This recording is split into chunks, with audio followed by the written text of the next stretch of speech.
Zoe's going to be transferred 2.5 feet in the middle of silence. Oh, it is. But February, 2.5 weeks. Well, it's not, you know, that's priorities and those outlays.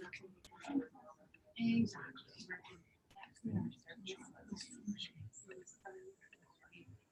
Hi, everyone, through Zoom. Yeah, Heidi. Very cool. Very cool. All right. Hey, come on through. Good. Sorry, guys, we're all starting, okay? We're getting everything set up, so sorry about that. Hold on just a second. They get front row. Oh, they do. They can Yeah, you guys are front row. I suddenly feel like there can be no catty comments. Because the Zoom you're going to be like, what? Okay. Okay, so Zoom people, sorry, I should call you something else. That sounds so really rude. Zoom people, Zoom. But if you have questions during our question and answer time, just go ahead and type it there, and I'm going to have Hunter kind of watch for the questions so that way we can get whatever questions you have. Okay, I'll be right back to you guys. Oh wait. Oh.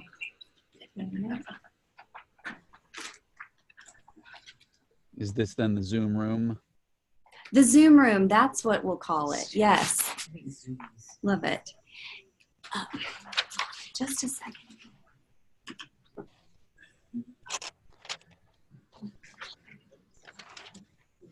Right? They're probably more comfortable than us. Oh, no. They announced it. I have to do this workshop.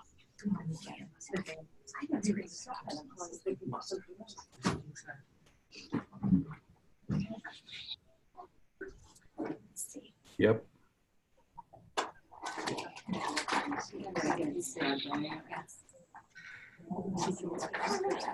Yep. Welcome everyone to the first Give and Learn. We will have our panelists here in just a little bit. Actually. Well, I gotta go by the office and get my stupid gift, but anyways, I'll figure that out. So Zoom room, if you want, you can mute yourself. That way, we don't. Oh, I should be able to. Okay, well, KMP, I'm gonna hop in the shower shortly and then hit the road. So yeah, we'll do. Well, then they can't. Can they not hear us though? Someplace in Gastown. Oh, okay. I can't remember, abattoir or something like that. I can't remember. Okay. Yeah. Okay, bye. Oh, you're right. Mute all. Okay. Okay, so all Zoom room participants, I did mute you guys, nothing against you, but we just had a conversation that we were listening into, so we didn't want to pry in. But if you do have questions, we will unmute you when the time comes for that, okay? All right, great. And we may, yes? Mm-hmm. Yep. Oh. There we go. Okay. I know. I'll move that over here. This is our first one, if you can't tell. I'm trying to figure it out. Great. Awesome. Thank you, Heidi. Okay, so let's see. Zoom people. Oh, you guys can still actually see that way. I will do that. Is that okay, Laura? Do you mind? Fine. I'll just keep my friends close by. Yes. Zoom room. Okay, well, I'm going to go ahead and get started just because we have a couple of announcements just to make before our panelists get in here. First of all, I did want to say that if you are praying people, if you could keep Jim's mom in your prayers, because that's why he's not here. His mom is in the hospital, and so yeah, if you can just keep him and his mom in your prayers. But the reason why we did this is because we wanted to do something to give back, to give you something that's totally free that you can come and enjoy. And so this just all worked out, and we're so excited to talk about marketing, which we think is another thing that a lot of people have asked us for. And hopefully we'll do it year after year. So, but I wanted to let you guys know just about some upcoming things that we have here at the studio. One of the things that we're really excited about is a home studio workshop. And so many people have questions about how to set up their home studio. This is the workshop that you can find out all the information. It will be led by Gopal Swami from Acoustic, and he's really wonderful. And so that happens on February the 1st. We also have we call it an accounting workshop, but it's not like tax. I mean, it is taxes, but it's really about how in the world can you figure out how to do your financials being a voice talent. And it's a lot. I have cried at my accountant's desk over this type of stuff and trying to figure out QuickBooks and how to best keep track of everything. The cool thing is that everything that Mike and I have learned, and all the things that we've struggled with, we said this is what needs to be in this workshop, and that's what's going to be in there. It's going to be really, really helpful. And so if you can do it, or if you know some friends that may not even be in voiceover, but just may be actors, this will also be very helpful for them. So that is coming up January the 11th. So put that on your calendar. We've got a teen workshop led by Sally Neal, and that's coming up December 21st. She thought, you know what, the kids are off to school, so maybe even the parents will be like, get out of the house, go to the workshop. We've got an intro for kids workshop led by Sandy DeLonga, which is wonderful. Leia's daughter took it, and she did a fantastic job. So that's coming up February the 29th. And then we've got our classes starting back up in January if you're interested in it. Now, our beginner intensive, they fill up pretty fast. So January sold out. We've got just a couple more open in February if you know anybody that's interested.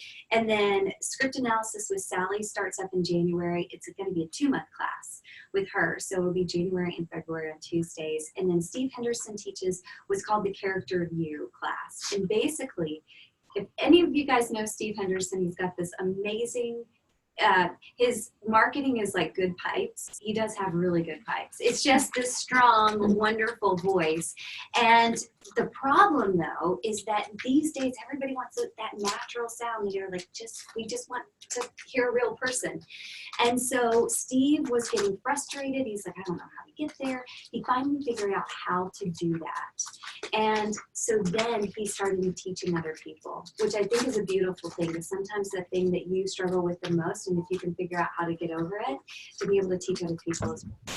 And there have been some people that have come through that I've seen them perform afterwards, and it's incredible what has changed. So that's starting up on January 8th. And of course, you can find out all this stuff on our website. And one last thing before we begin is after this, if you guys are still ready to party, then there's a Box on the Rocks that's happening at the establishment. It's right off the Peachtree. It's $11.97. If you haven't been to a Box on the Rocks, it happens every single month. It's put on by Looping Atlanta, and it is super fun.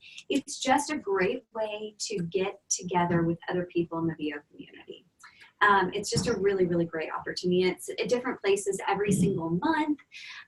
So you totally should check that out. They go pretty late. We hosted it here, and I think we were here at sorry guys. Yeah, there we go.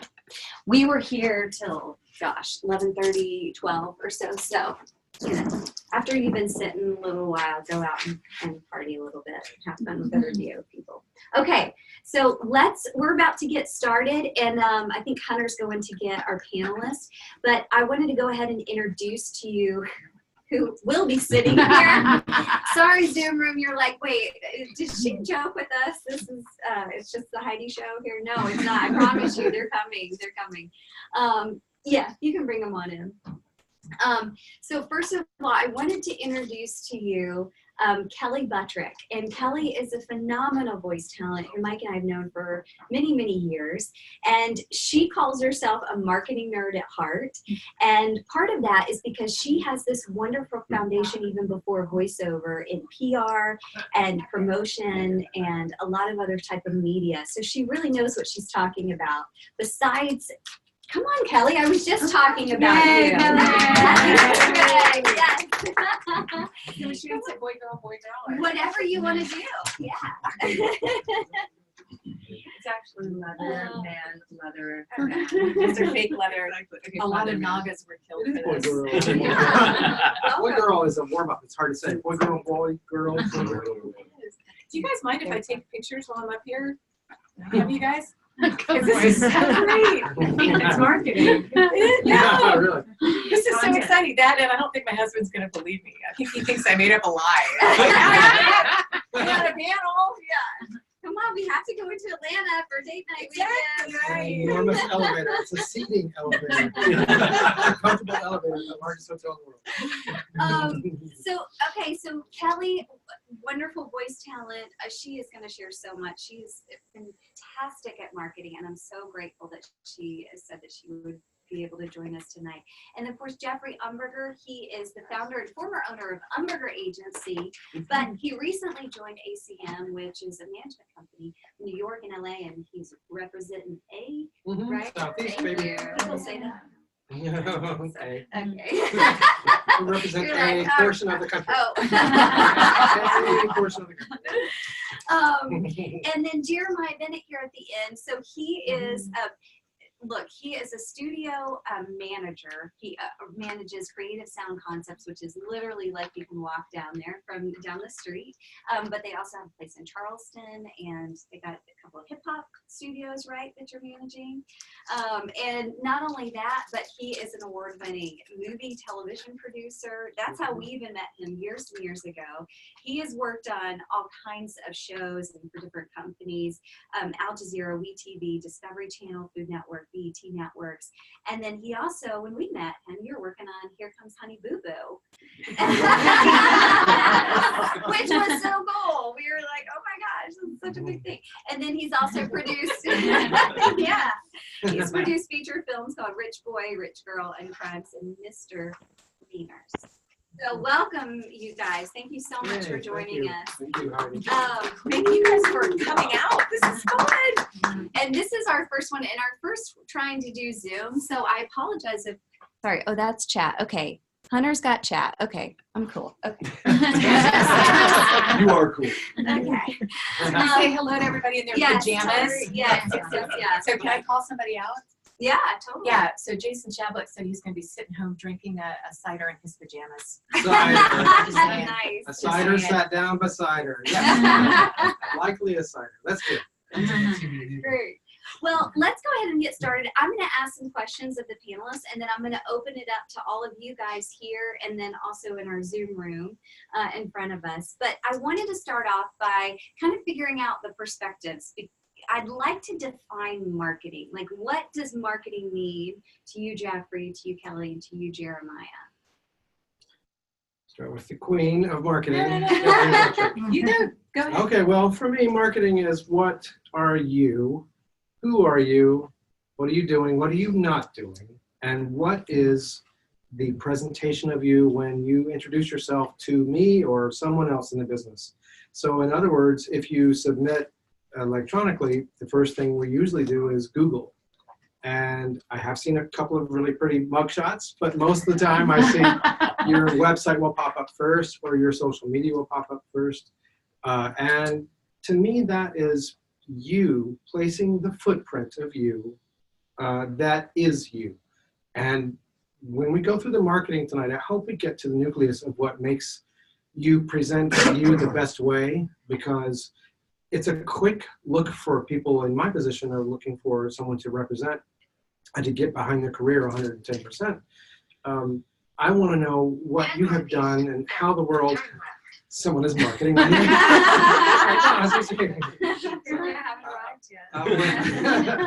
We want to know quickly how the world sees you, and how the world sees you basically is how you have the world see you. It is totally in your hands now you have a company working for you, and it's called the internet. And so it is what you put out as far as materials on the line.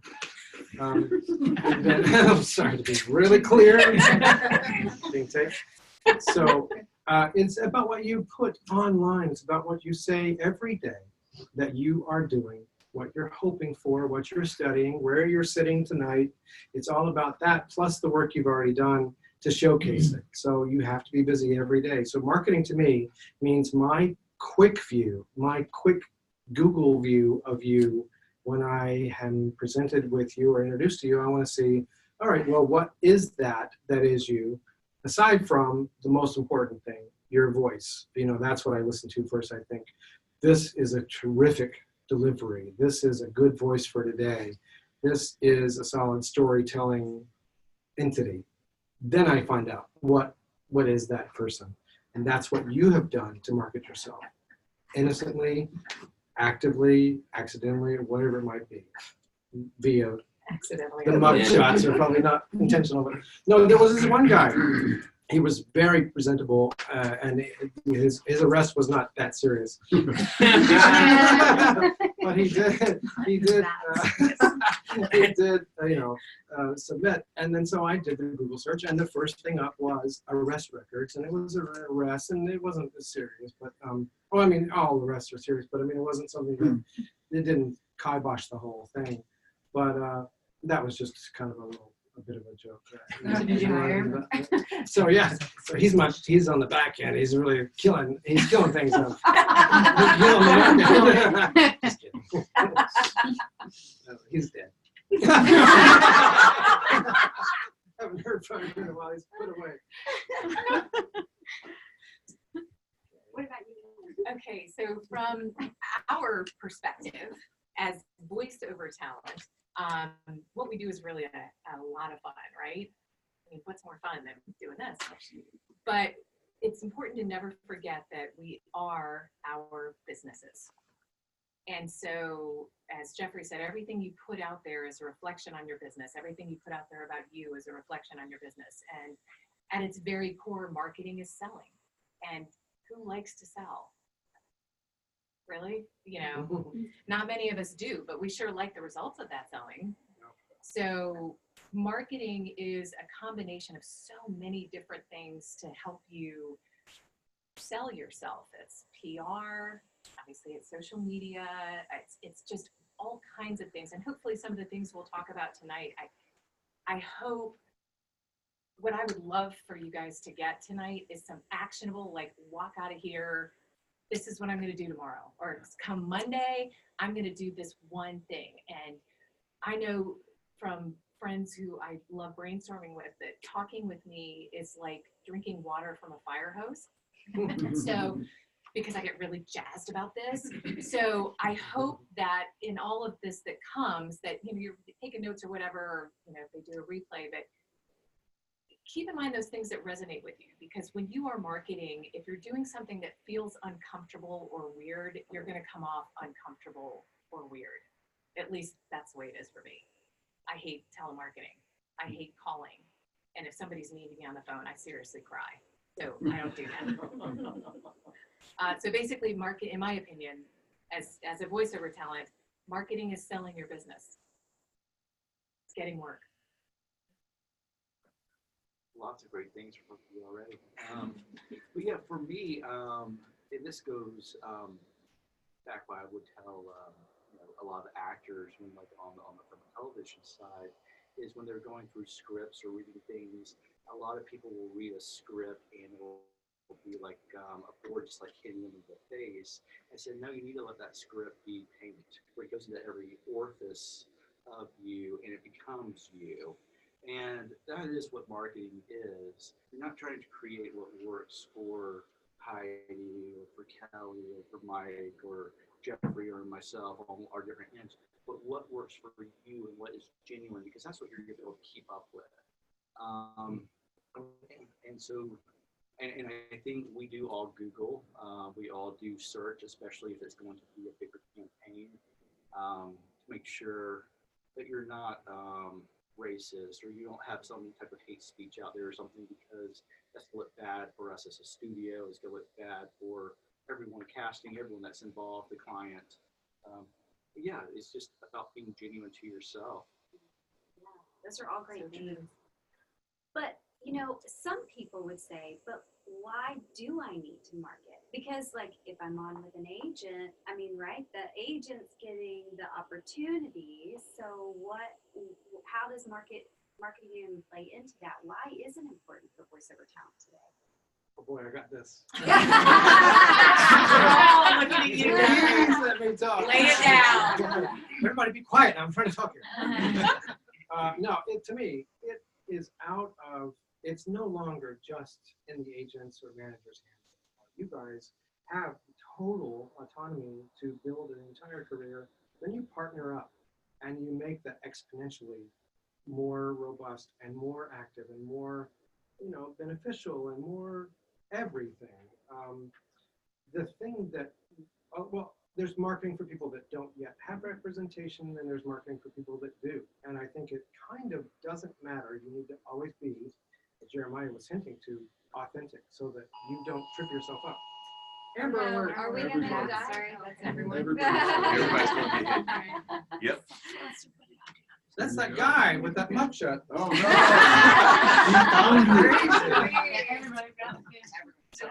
Yeah. God bless. So there is the marketing part means that the partnership that you have with yourself, with your business, you are your own partner if you're going to self-market and be autonomous and find your own work. And then the partnering with an agency or a manager or a group of friends or a peer group or a place like a voiceover studio where you partner up and learn and share and learn and show. To me, you have to continually present yourself. Just because you introduce yourself doesn't mean that person remembers you the next day. It's the same as in a career. You introduce yourself, and now it's up to you to market and say, remember me, I met you yesterday. You have to pretend like everybody has a memory loss. And so it's Groundhog Day all over again. It's Groundhog Day all over again. So I feel like when people, I encourage people to always, you know, check in with me for the first 3 months of our relationship. It's seen as burdensome. You feel like you're being a jerk by constantly checking in. But if someone says, please do that, that means they're asking for you to market and remind us and keep the energy flowing, because it's such a fast moving world we live in. So I feel like marketing plays a part in every part of it, whether you're alone by yourself or whether you're with a great representation. It's imperative. There's just absolutely no reason why you shouldn't be expressing. You should all have texted by now. All should have tweeted by now. You are here tonight, and mark the place, mark the host, mark the guest, mark yourself, mark your peers that you see that you're familiar with. Everybody knows you are propelling a career forward, and every minute of your day needs to be like that. You need to be perpetually online somewhere. And I think that's the way it is nowadays. That's how everybody knows who you are, what you're doing, you know, online. And I would add to that too, that agents are wonderful as our managers. We love them. Jeffrey is my oldest agent, not 56, age-wise. yes, so that's not. Not age-wise. But just like any business, you need multiple revenue streams.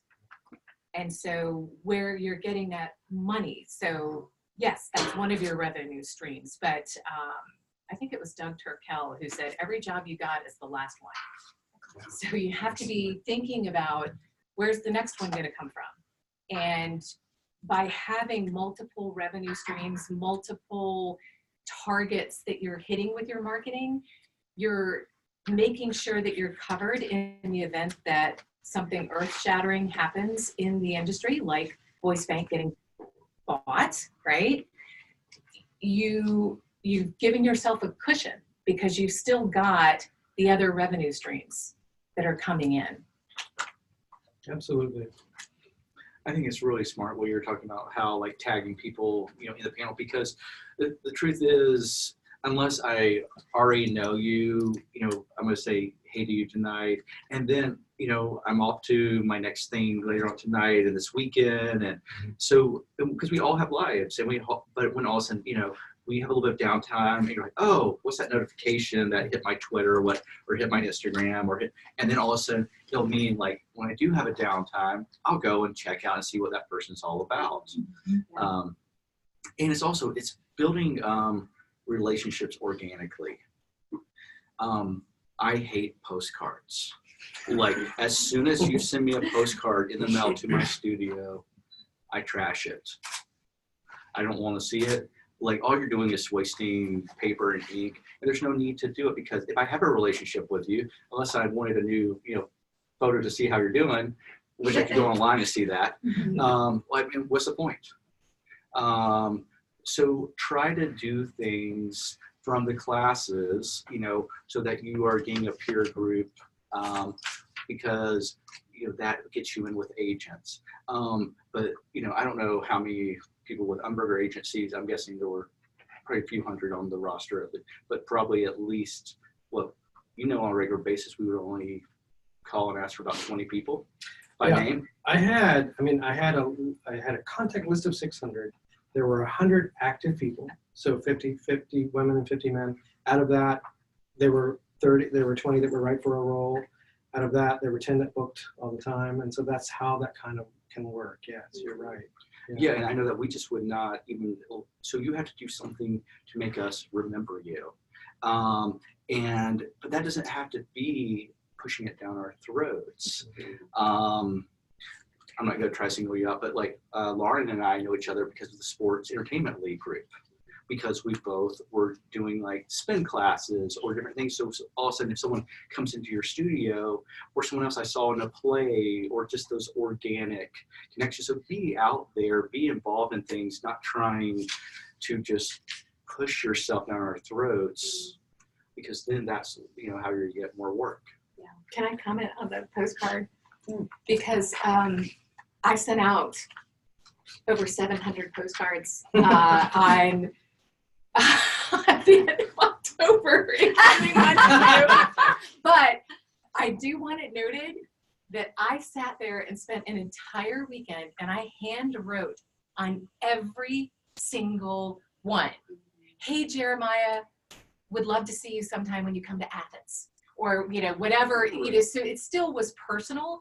And there is a difference, and I think that brings up the point that there's a difference between marketing and relationship building. That, you know, relationship building is certainly a part of marketing, but throwing tchotchkes out with your name on it, there's nothing personal or relationship building with that. Right. That's a good, you know, way to stay top of mind, or, but try to make it as personal as you possibly can. Would that be a good way to kind of couch it? Yeah, make it personal. Like, I mean, she sent out these great postcards that were like monster faces, and that, like, you could, like, for Halloween, and like you could hold it up, and so you know, Reed, the head engineer, and I were like, okay, look, we got Kelley's monster faces here. So like, but if all of a sudden it's just like, hey, want to work with you again, it's like, do you at least remember? Yeah, make it personal, make it a relationship. Just like if you're kind of trying to be a pen pal, you know, don't be creepy and write, you know, like 20 things about, yeah, like, yeah, don't be stalking me. Yeah, on those things. But it reminds me of a story I heard this week, honestly, about someone that went to Palo Alto because he was a part of a certain focus group and they wanted to talk to him. So everyone within that group really tried to push their agenda on this tech company. And he talked about his green egg and smoking barbecue. And so the guy called him up and said, hey, how do you smoke and everything else? He went and visited the guy, even brought him like a hickory log in a suitcase. And he, the guy that he is now great friends with is Mark Zuckerberg. Oh my gosh. With, you know, Who's that? So I think, and I think that's what it is, making it, because everyone cooks, everyone gardens, everyone rides their bike, everyone loves their pets, you know, what can you connect on? Because if I'm with a bunch of showrunners, we are not talking about our latest projects. We're talking about life. So if you connect on life, then you're not trying to sell us something. Yeah. I will share that over the years, let's say the past 15 years that I've been doing on this side of things, receiving things that are marketed with your name on it, they're appreciated for the things that I will use. And I still to this day use a letter opener, but I can't tell you who's on it, whose name is on it. And that's, I think about that a lot, and I keep meaning to go, spend the time to look at who's opening. I just opened a check with it today. And it's a great thing in your head. Every time they open a check, they'll think of me, and I don't see their name. But the next person will. And I love postcards. I look at them all, and it does register. But it doesn't sway whether I say, oh, well, I've got to go listen. It just is a part that's great. That's nice. Someone's active. The people that I interact with on an enduring level are those who have submitted through a formal manner, or were recommended by someone, or was a sound that I needed and I happened to have heard in a showcase or whatever it might be. The materials do mean something to some people and don't mean something to a lot more people, but that's been my experience, and you have to just take it with a grain of salt, because you have to look at who I am, as far as I don't know what that means, except to say it used to be that I was a one-man show. I'm not anymore. I'm with a great company, and there's great support with AC in town, and great team of assistants and other managers who are all on board and have each other's back. I'm getting used to that. But before, I would have to shut down and have to say, I can't give this the time it needs. I acknowledge that I've received it. I've opened my letters with that, but I don't know who that is. So I don't think that not doing it is the answer. I think doing it and not expecting anything from it is the answer. And do what you feel compelled to do. It's not expensive.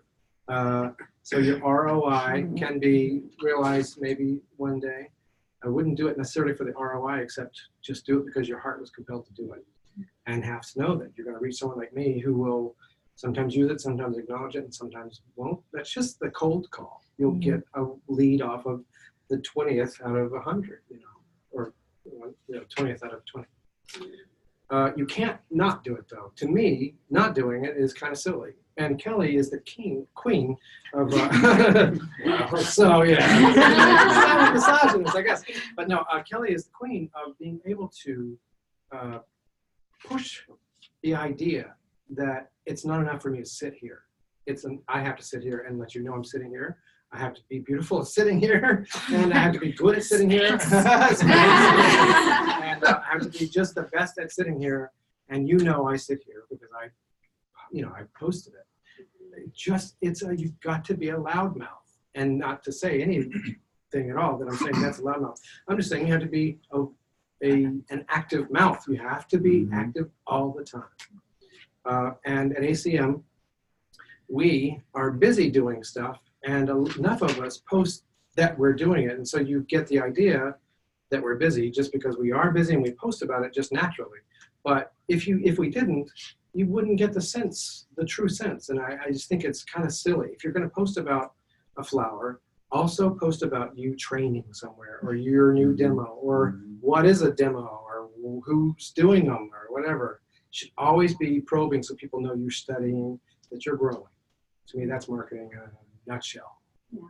It's free. Can I add on to that? No. Yes, this loudmouth is gonna so add on. So going along with what both of you have said, I think that there is a fine line that we walk as voiceover talent between the humble brag, the brag, and people will just, we've all seen it, slamming on this, that, and the other, and some things that do not ring authentic.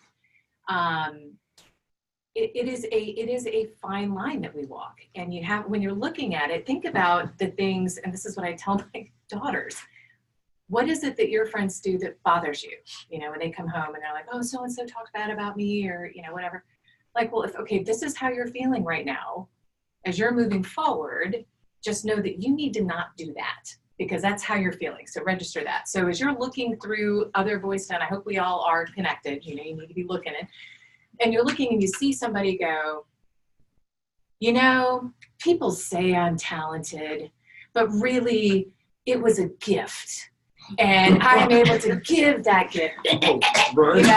So I read it. Who here has read that kind of stuff? Yeah, thank you. So if you read that and you have that feel, don't ever do that.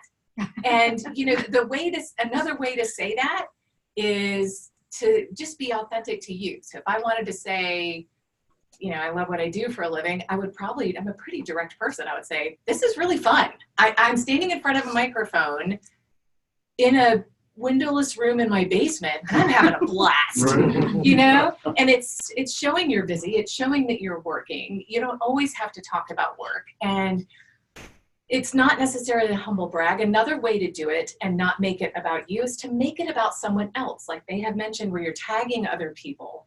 So if I tag a job, like recently, thanks to Jeffrey, I did another job with Yamaha boats. And I love the people with Yamaha Watercraft. We've really established a nice relationship. They're just kind, fun people. So when I posted about it, it wasn't about me doing it. It was about, oh my gosh, I was so excited to work with this group again. And in this industry of ours, we don't have a lot of loyalty with our clients. And thank you, Jeffrey Umberger. So you're thanking other people. And when I do decide to post it, I will be tagging them in it. You know, because it's not about me, it's about them. And it's about Edelman, who's behind it and who did the creative for it. And what a great director Peter is, and how delightful Craig is. He's just a hoot. He really is. And going back to another example of sending stuff, when I went to that when I went to that session, I had my scripts in a folder that had some cheesy meme thing on it. And Craig saw it because that contract was in it. He goes, oh, that is such a cool folder. Well, what Craig didn't know is that I'm totally cheap, and I had bought it on the clearance rack at Office Depot, and so I bought like 3 of them. So the next day, what did I do? I grabbed a pack of those folders and I popped it into mail to him and said, hey, thanks so much for this. And of course, again, when you're working with an agency, it's always very, very, very, very important when you are dealing directly with those clients, right? When you're marketing, you are not representing yourself and your business at that point. You are representing your agent. So it is extremely important that you say, thank you so much for the booking through ACM Talent. I noticed that you liked my folder. Here are some.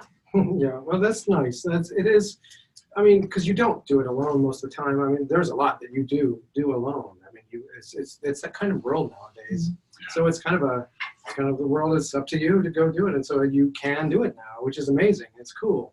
But if you do have the chance to, it's almost that like the old 70s commercial, they tell 2 friends and they'll tell 2 friends and they'll tell 2 friends. So you're starting the role of the 2 friends. I know your 2 friends are going to see that I thanked you. And so there's 2 more friends that see that Kelley is an active and booking VO. Yeah, that's all great. In fact, you guys kind of went through some of the other questions. Sorry. I'm just kidding. No, we have a lot more. But Kelley, I wanted to just ask you a question, and it's kind of 2-part, because I think a lot of people that are watching it, they're like, well, I'm just trying to figure out all this stuff. And so I want to take it back. How in the world did you fine tune your strategy from the beginning? Like the beginning of your career, how did you figure out what should I do? What should I not do? And what are some of those principles that maybe we can all learn from? And especially as you're first starting out. Okay, so confession.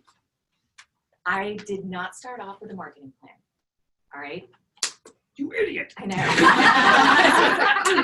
I did not. I also I just happen to have a degree in journalism, PR, and have worked in marketing. So it was already, I think that way anyway. And I really kind of geek out about it. So I basically had an unfair advantage in that way. I do have a marketing plan now. And actually, you have until midnight tonight to register to win the book that I absolutely love called The Right Brain Business Plan. And it's by a woman named Jennifer Lee. And it's made for people like us, right? Because it's not about the Word docs and the spreadsheets. It's about taking that creativity that we have in all of us and just having fun and making a business plan out of it, and the marketing plan comes from that. So just as a thought, and again, I'm giving away a whole kit. I even am giving away the same notebook that she used, so you can make your own. And the drawing is, I think we're doing the drawing Sunday, but go ahead and get it in. So that being said, all marketing boils down to this: know, like, and trust. Being creative people, we are all like that dog from Up. Squirrel, right? Oh, this is so cool. I'm going to do this. And I am the worst about doing that. You know, oh, cool, I'm going to run do this. And you just run at it without a plan and without a strategy because you think it's cool and it resonates and it's awesome. And that's great. But you always have to step back and say, and I'm talking from experience and from mistakes that I made, you step back and go, is this going to help my know, like, and trust factor? Yeah, this is really fun. This letter opener is going to rock everyone's world, and I am going to be a 7-figure voice talent because of this letter opener that I made. But stand back. Is it going to help with your know, like, and trust factor? Because people work with people they know, like, and trust. So always, as you're looking at your strategies, step back. Another strategy that I used early on that was extremely helpful, and it goes back to kind of what we were saying about social media, is make sure that everyone knows what you do. And this seems very simple, right? But how many parents do we have in the room? Okay. Cats. Yeah, exactly. So when you're at the cat park, but when you're at the dog park with your dog, when you were at the soccer team, or for example, I was cleaning up the back room of the little local children's theater company in Athens. And I was chatting with this gal, and she was a graduate student at Terry College of Business. I got a job from her because she asked what I did. I was like, oh, I'm a voiceover talent. Girl, guys, what we do is just freaking cool. People remember that. You don't need to explain what it is. Yeah. You just say, I'm a voiceover talent. Anybody who's not in the industry is like, oh, wow, you're cool. You know, it's cool. Well, you are cool. And it's memorable. So we don't have to worry about like the things that our friends that don't have such cool jobs have to worry about to make themselves distinctive. I got a job once from one of my dad's fishing buddies. My dad doesn't even Fish. My dad doesn't watch. Yeah, he's a great fisherman. But dad doesn't know what voiceover is, and he happened to be in a boat with a producer. And the guy said that he was a producer. It's up in Michigan. And my dad said, in my typical dad gruff way, said, well, do you know what voiceover is? Because that's what my daughter does. And and I'm still working for that guy. Wow. So everybody, whether it's the person sitting next to you at the game, whether you're at the dog park, if somebody says, what do you do? Say, I'm a voiceover talent. Switch it back around to them, because you will be the most fascinating person in the room if you don't talk about yourself, right? Get them to talk about them. And they will always remember you, as a stunning conversationalist, even though you kept directing it to them. You're a stunning conversationalist, and oh, she's a voiceover. And then when they're at Thanksgiving dinner and somebody says, wow, I'm getting ready to finalize this documentary, I just need the right voice. Oh man, there was this guy at the cat park. And I think he was like a voiceover somebody. Let me get his name out. I promise you people, this works. The other thing that, again, we've mentioned, and I did this from the very beginning, the relationship building, this is a marathon. Yeah. Okay? Mm-hmm. It's a marathon, and it's tough. And coming from somebody who has fallen publicly flat on my face and gotten up with bloody knees and, you know, the whole bit, there's times when you're like, oh my God, I just wasted all this money until I'm doing this. But you learned and you move on, what works, what doesn't. And it is a marathon, and you just keep putting it out there and putting different things out there. Don't put all your eggs in one basket, and always ask yourself, know, like, and trust. It really boils down to that. Is this know, like, and trust? Yeah, that's great. Thank you, Kelley. So one of the big things, and this goes for advertising too, is figuring out the problem and then the solution and how we can solve it as voice talent. So I wanted to get y'all's perspectives on, first of all, what is the problem that we can fix for each one of you? And Kelley, if you want to just even talk to like a specific instance that you've had that you've dealt with this or whatever. Yeah, Jason and I It's- just talked about this yesterday. Oh, good. But yeah, great. I think actually Jeremiah would probably be the best one to start this one off. What the problem is. Because you're the end client. Yeah. I think, you know, going back to your, like, the whole, like, knowing and trusting part of it is, it doesn't matter if I'm selling a car, if I'm selling any type of product, you are a product. And so if you're not genuine and you aren't quality, why? I mean, you could spend millions of dollars and send us all giveaway cars and everything else. We're not going to care if at the end of the day the voiceover is bad. So make sure your product is good. Make sure you are prepared, do the steps. And if you come to us and you're like, I don't know the steps, actually listen to us. If you call us up on the phone and you say, okay, I'm new to voiceover, what should I do? Don't just go and call Jeffrey and try to get with him. Call people like Mike and Heidi and actually take some classes and then develop yourself. And then from there, you'll start, they will help you get to a place where you get a demo. And then once you get your demo, then get an agent. And so because we don't want, the new age is not us having huge like rosters of people. I don't want to have to call 100 people. I'm going to call Jeffrey and maybe one or two other agents every single time. What? But hey, always Jeffrey first. But yeah, but that's what, like, we always have to expand nationally and everything. But there's like, because we typically have 24 to 48 hours max, and the client will tell us, okay, here's the script, we need this, and that's why you need someone that can turn it around and make sure, and that goes to the quality. If all of a sudden your recording has a buzz in it and we can't stand it, we look bad as a studio sending that on to Coca-Cola. I mean, it makes it look like we don't know what we're doing. So, but if you don't know that, and What you got going on with Coca-Cola right now? What's Same question. or whoever. So whoever that we're dealing with, you know, if you don't have that good, you don't have mic technique, and you don't know what to send, and you don't have a demo, because sometimes it's, you know, a few sides they want you to read, other times it's just send over your demo. And so we're going to, you know, reach out to the manager or the agent and then have them pull it, unless they have said, okay, I want this person, can you make sure, you know, for a re-record.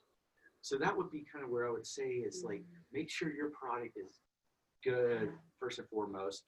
And then when we tell you to go with certain agents, go with those agents. Don't go get some random agent that's a scam artist. And then that is not reliable. It's not that, because we don't get a kickback. We don't get anything else. We're just trying to keep a strong industry circle here in Atlanta with people that are reliable, that treat people right, that are respectful. And we're not going to tell you all the dirt of why not to go with someone else. But if we say, go this direction, it's because we're trying to look out for, you know, giving you good advice.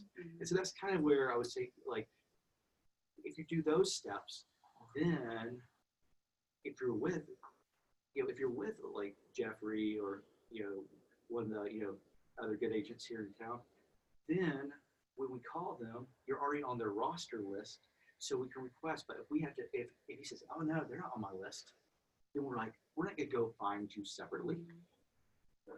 That's too much work. pretty big search to do. Yeah, I mean, it's like, why am I gonna try to go find stuff? And we do like swag. And we do like, but you know, make it personalized. I would rather see like one pen that works well. Yeah, Heidi has some of the best pens. I literally request them. I'm like, hey, even Mike will come in and I'll be like, hey, can you get Heidi to send me some more of this pen? Like, there might be like, because they write well, but that's the, it's not about spending a lot of money, but don't get a pen that doesn't write, because then that's all we're gonna remember. Right? That's the actor that sends the pen that doesn't ever work. So, but make that your, you know, it could be homemade cookies, everything else, but I would rather see like a small bag where I know you made the cookies and it was $1 worth of ingredients, and you spending $100 on this big old gift basket that I know that you just sent your list through some corporate thing and you didn't care about it, and you didn't think about, like, if you remember that, oh, I like peanut butter cookies, or Reed likes chocolate chip or whatever, like that makes a bigger difference than you just like mass mailing something. It's great. Yeah. What about you, Jeffrey? Well, it's interesting. The problem versus the fix thing is kind of the formula for commercials anyway. You say, do you suffer from, and you fill in the blank, well, how about trying this? And so that's the formula for commercial. And that is also the formula for your career. Do you suffer from non-agentness, or do you how about this? Do you suffer from non-training or non-auditions? And the way to get to that other side is to market yourself. And there's so many platforms available now today than there were when I was coming up as an actor. It had to be just a headshot, or a cassette for a demo. I never did voiceover because I'm dyslexic, and it would never work. It would be like an hour session, I was trying to get out a word.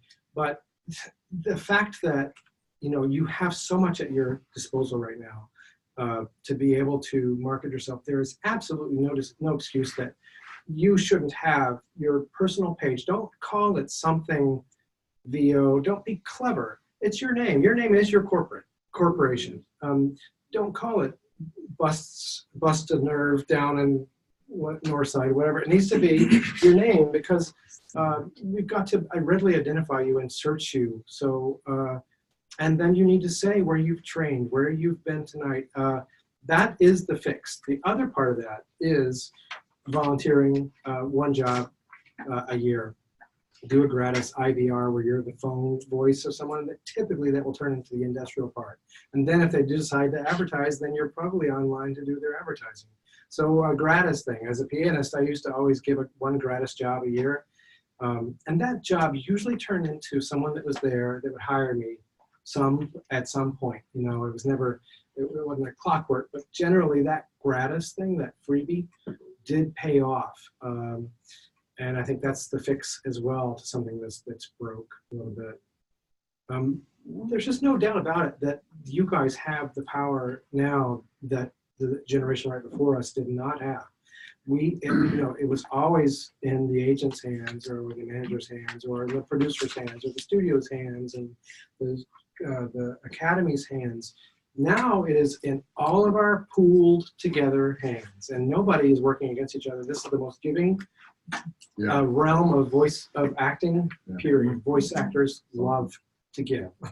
And so you just share it, and somebody else is going to support you because they want to be supportive. So that's the amazing thing about voiceover. I can't believe it. Yeah. It's unbelievable how really uncompetitive it is. Yeah, it is. Yeah. I don't know about you guys, but I'm not a brain surgeon. I have never saved anyone's life. And so when people ask that, what problem do you solve? And going, what problem do we solve, really? And I've never been able to answer that question. What problem do we solve?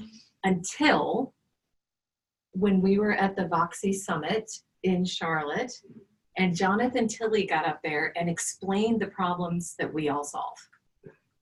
And it was brilliant.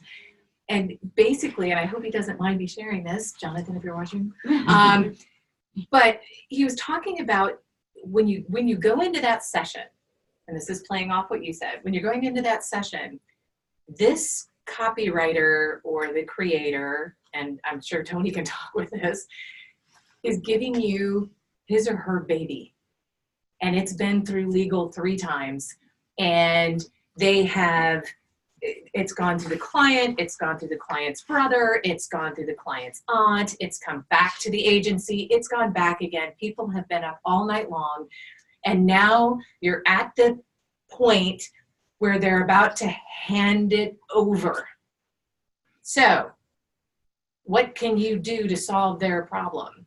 If I'm freaking out because I'm about to hand you my baby, what are you going to do with it? And so that's where it comes into very much what you were saying, Jeremiah, is you've got to listen to them when they're directing you, because they're trying to get you to sound like the voice in their head when they wrote it.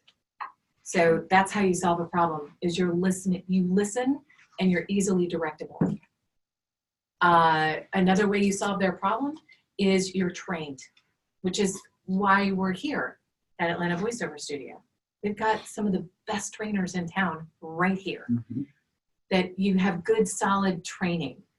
You want to be reassuring. So when you think about your marketing, think about reassuring that person who's like, here's my baby. You know, I mean, how many of us have, okay, I love my dogs. Man, don't tell my kids, but I mean, they're, you know, even my kid's dog. I love my kid's dog. And I don't leave those dogs with just anyone, you know, especially my kid's dog. That dog is, I am so emotionally attached to that dog that I am very particular about who that dog is trained with, what that dog eats, because I care. And that dog right now is my baby because my girls are too old to let me baby them. So I want to make sure that I am putting that dog in the hands of somebody who can take care of him well. So just make sure that you are someone, and when in your marketing, you want to, for example, and again, I don't mean to talk about myself or turn it, I'm just trying to relate as we are. But I was asked by an agent to do an introduction for a new website. And he asked us all, the people in his roster, to introduce ourselves and talk about ourselves. Again, you are not the most interesting person in the room if you're talking about yourselves. So I really thought about it, and I went back to Jonathan's talk. And so my intro to that was, hi, I'm Kelley, and I got you. And that's how it started. I got you. I said, I have been on your side. I know this is a stressful, anxious time. Don't worry about it. I got you, just like I had. And then, because he had told us to list some of the jobs, you know, just like I had blah, blah, blah, blah, blah. And then it even ended with rest easy. You and I together, we got this. So you want that message. That's, I think that's the problem. I mean, can you think of any, I mean, that, to me, that I thought Jonathan just really nailed it. But the problem is, let's be real. We're the last thing that the creatives think about is the voice. Yeah. I mean, we'd love to think that that's the first thing. It's not. And so they're last minute, and all of a sudden they've been so stressed about everything else. Okay, God, oh my God.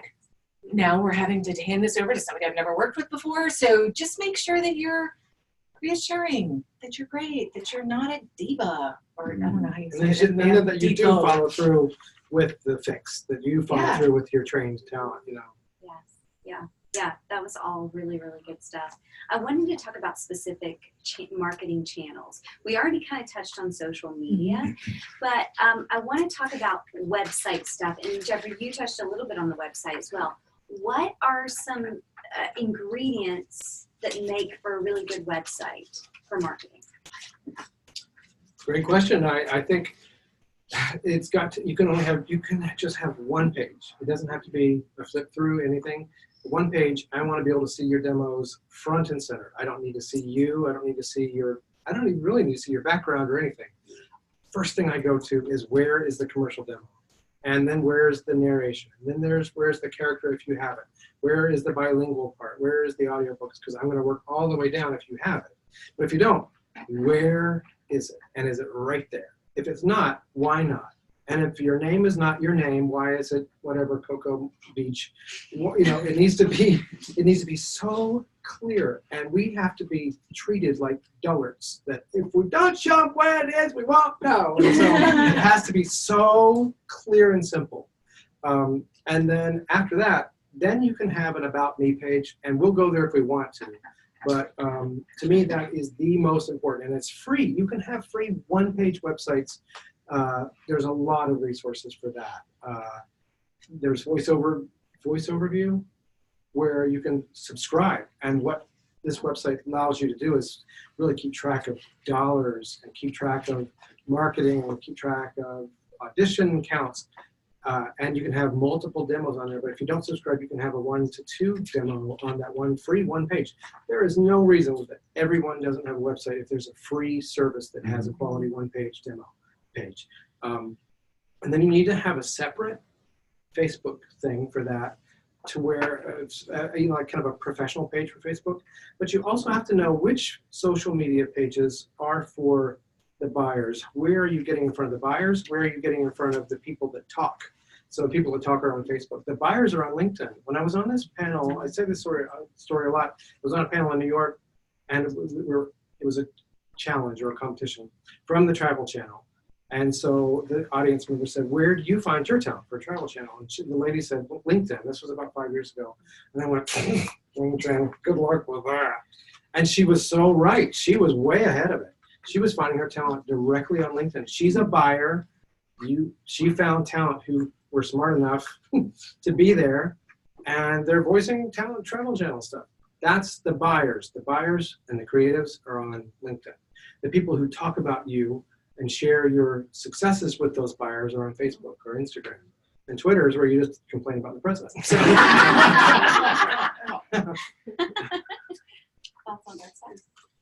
Yeah, so I think Jeffrey is so right on the thing of like, we need to be able to access your content quick and fast. We don't want to go through 10 pages looking for figuring out where your stuff is.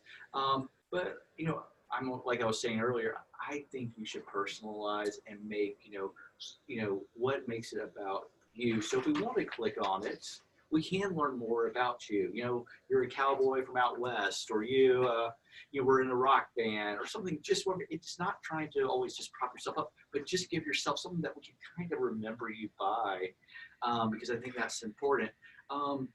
But I think why LinkedIn does so well is because it doesn't have a lot of BS on it, is because if you're sharing stuff about politics or religion or all these other things, if I started following you, eventually I'm going to stop following you after a while because you're annoying me, and I don't have the time for that in my in my life anyway. And so I want to see your professional stuff. I want to see positive stuff.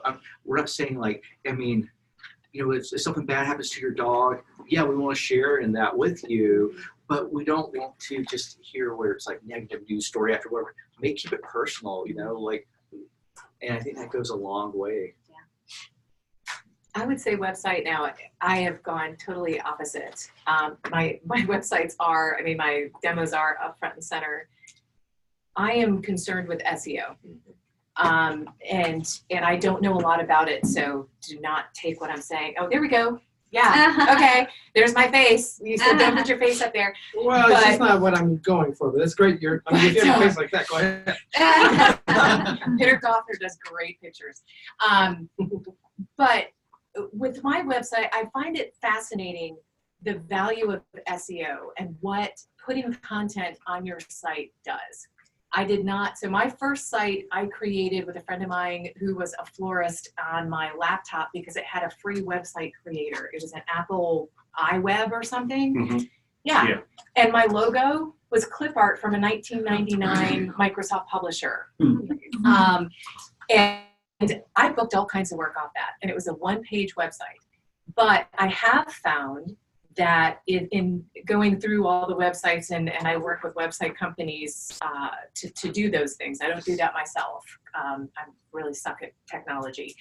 But when I'm adding content, when I was doing, I did a big campaign for trying to get an auto manufacturer to hire me.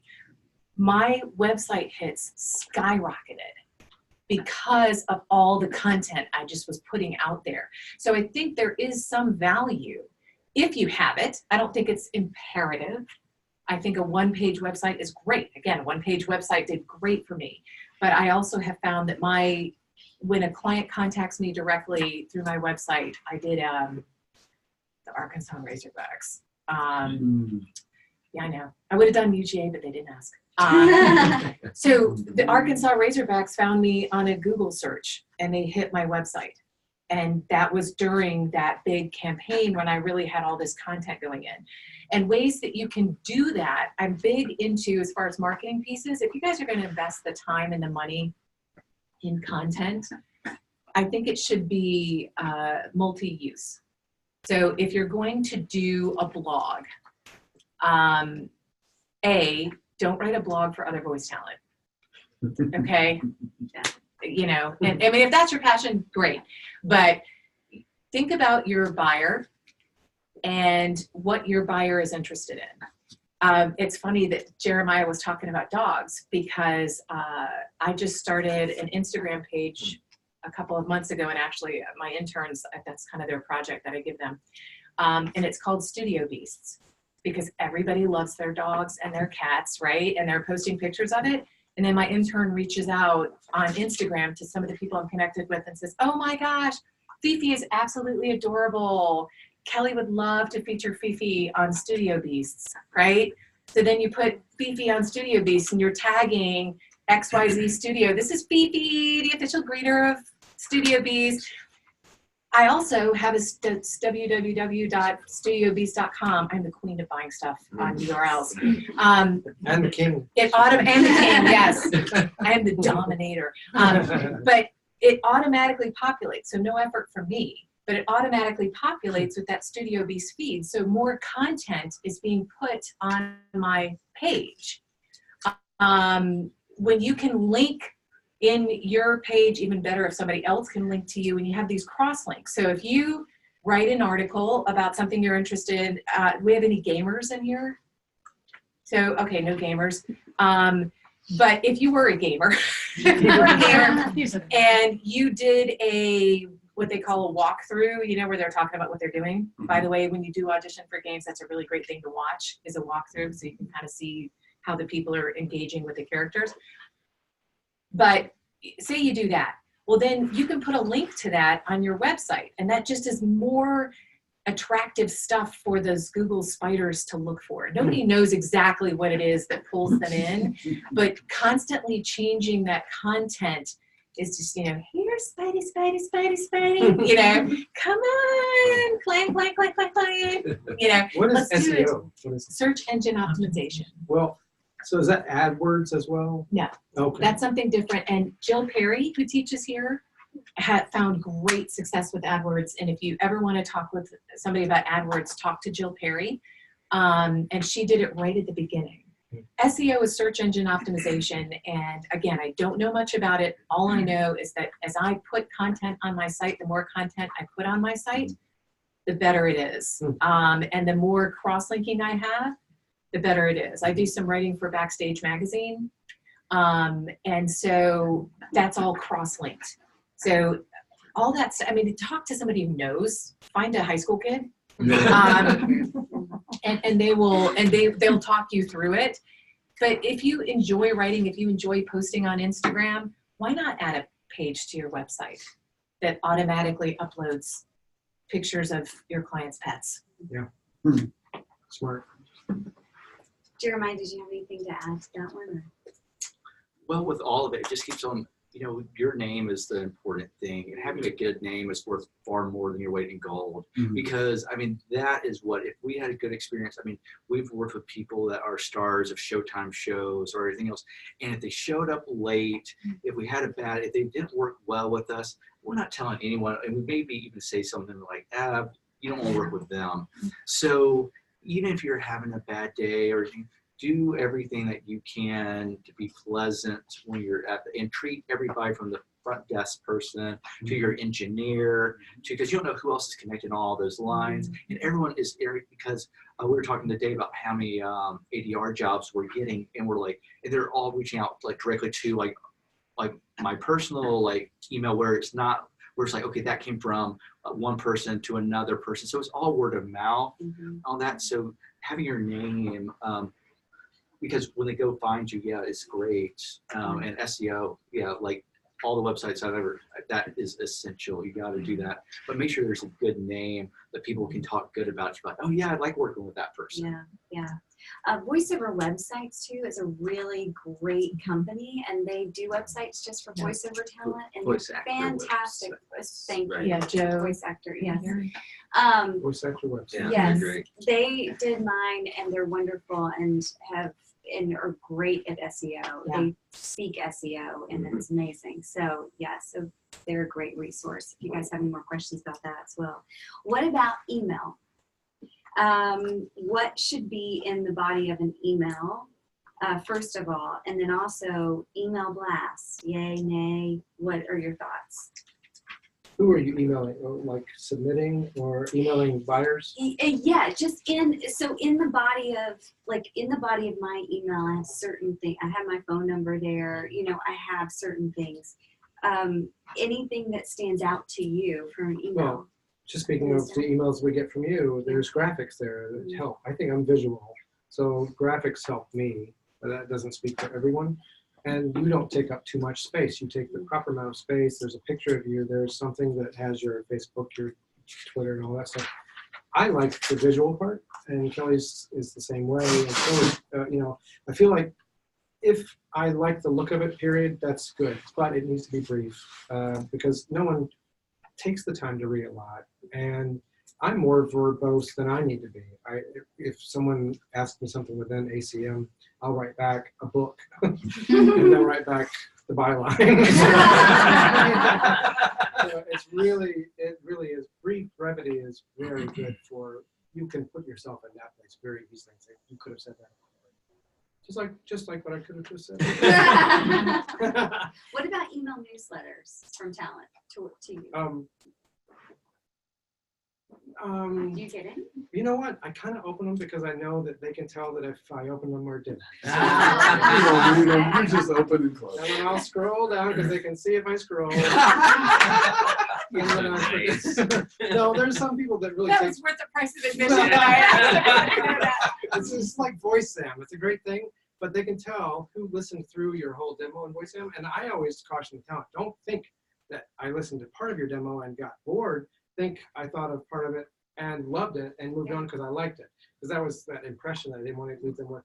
But with knowing that people are smart enough and there's ways to tell who opened. When I was part of the VO Agent Alliance, we would put out blasts, and it was for good cause. We wanted everyone to have fairness in our industry. And so we were curious who opened it up. And we actually had a lot of openings. You know, it was really reassuring to know that people took the time to look. And then I could tell that they took the time to spend time on that and scroll and look. So there's value to that. Number one, for you, the sender, to know that people are spending time or not.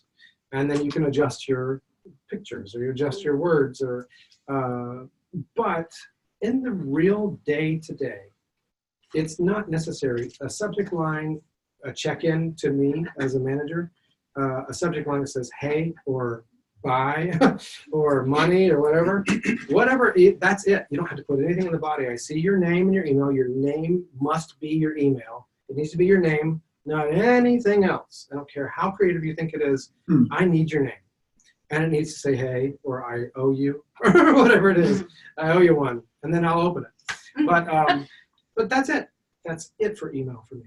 I don't really need a background. I don't need an adventure in my day because I'm busy working for you.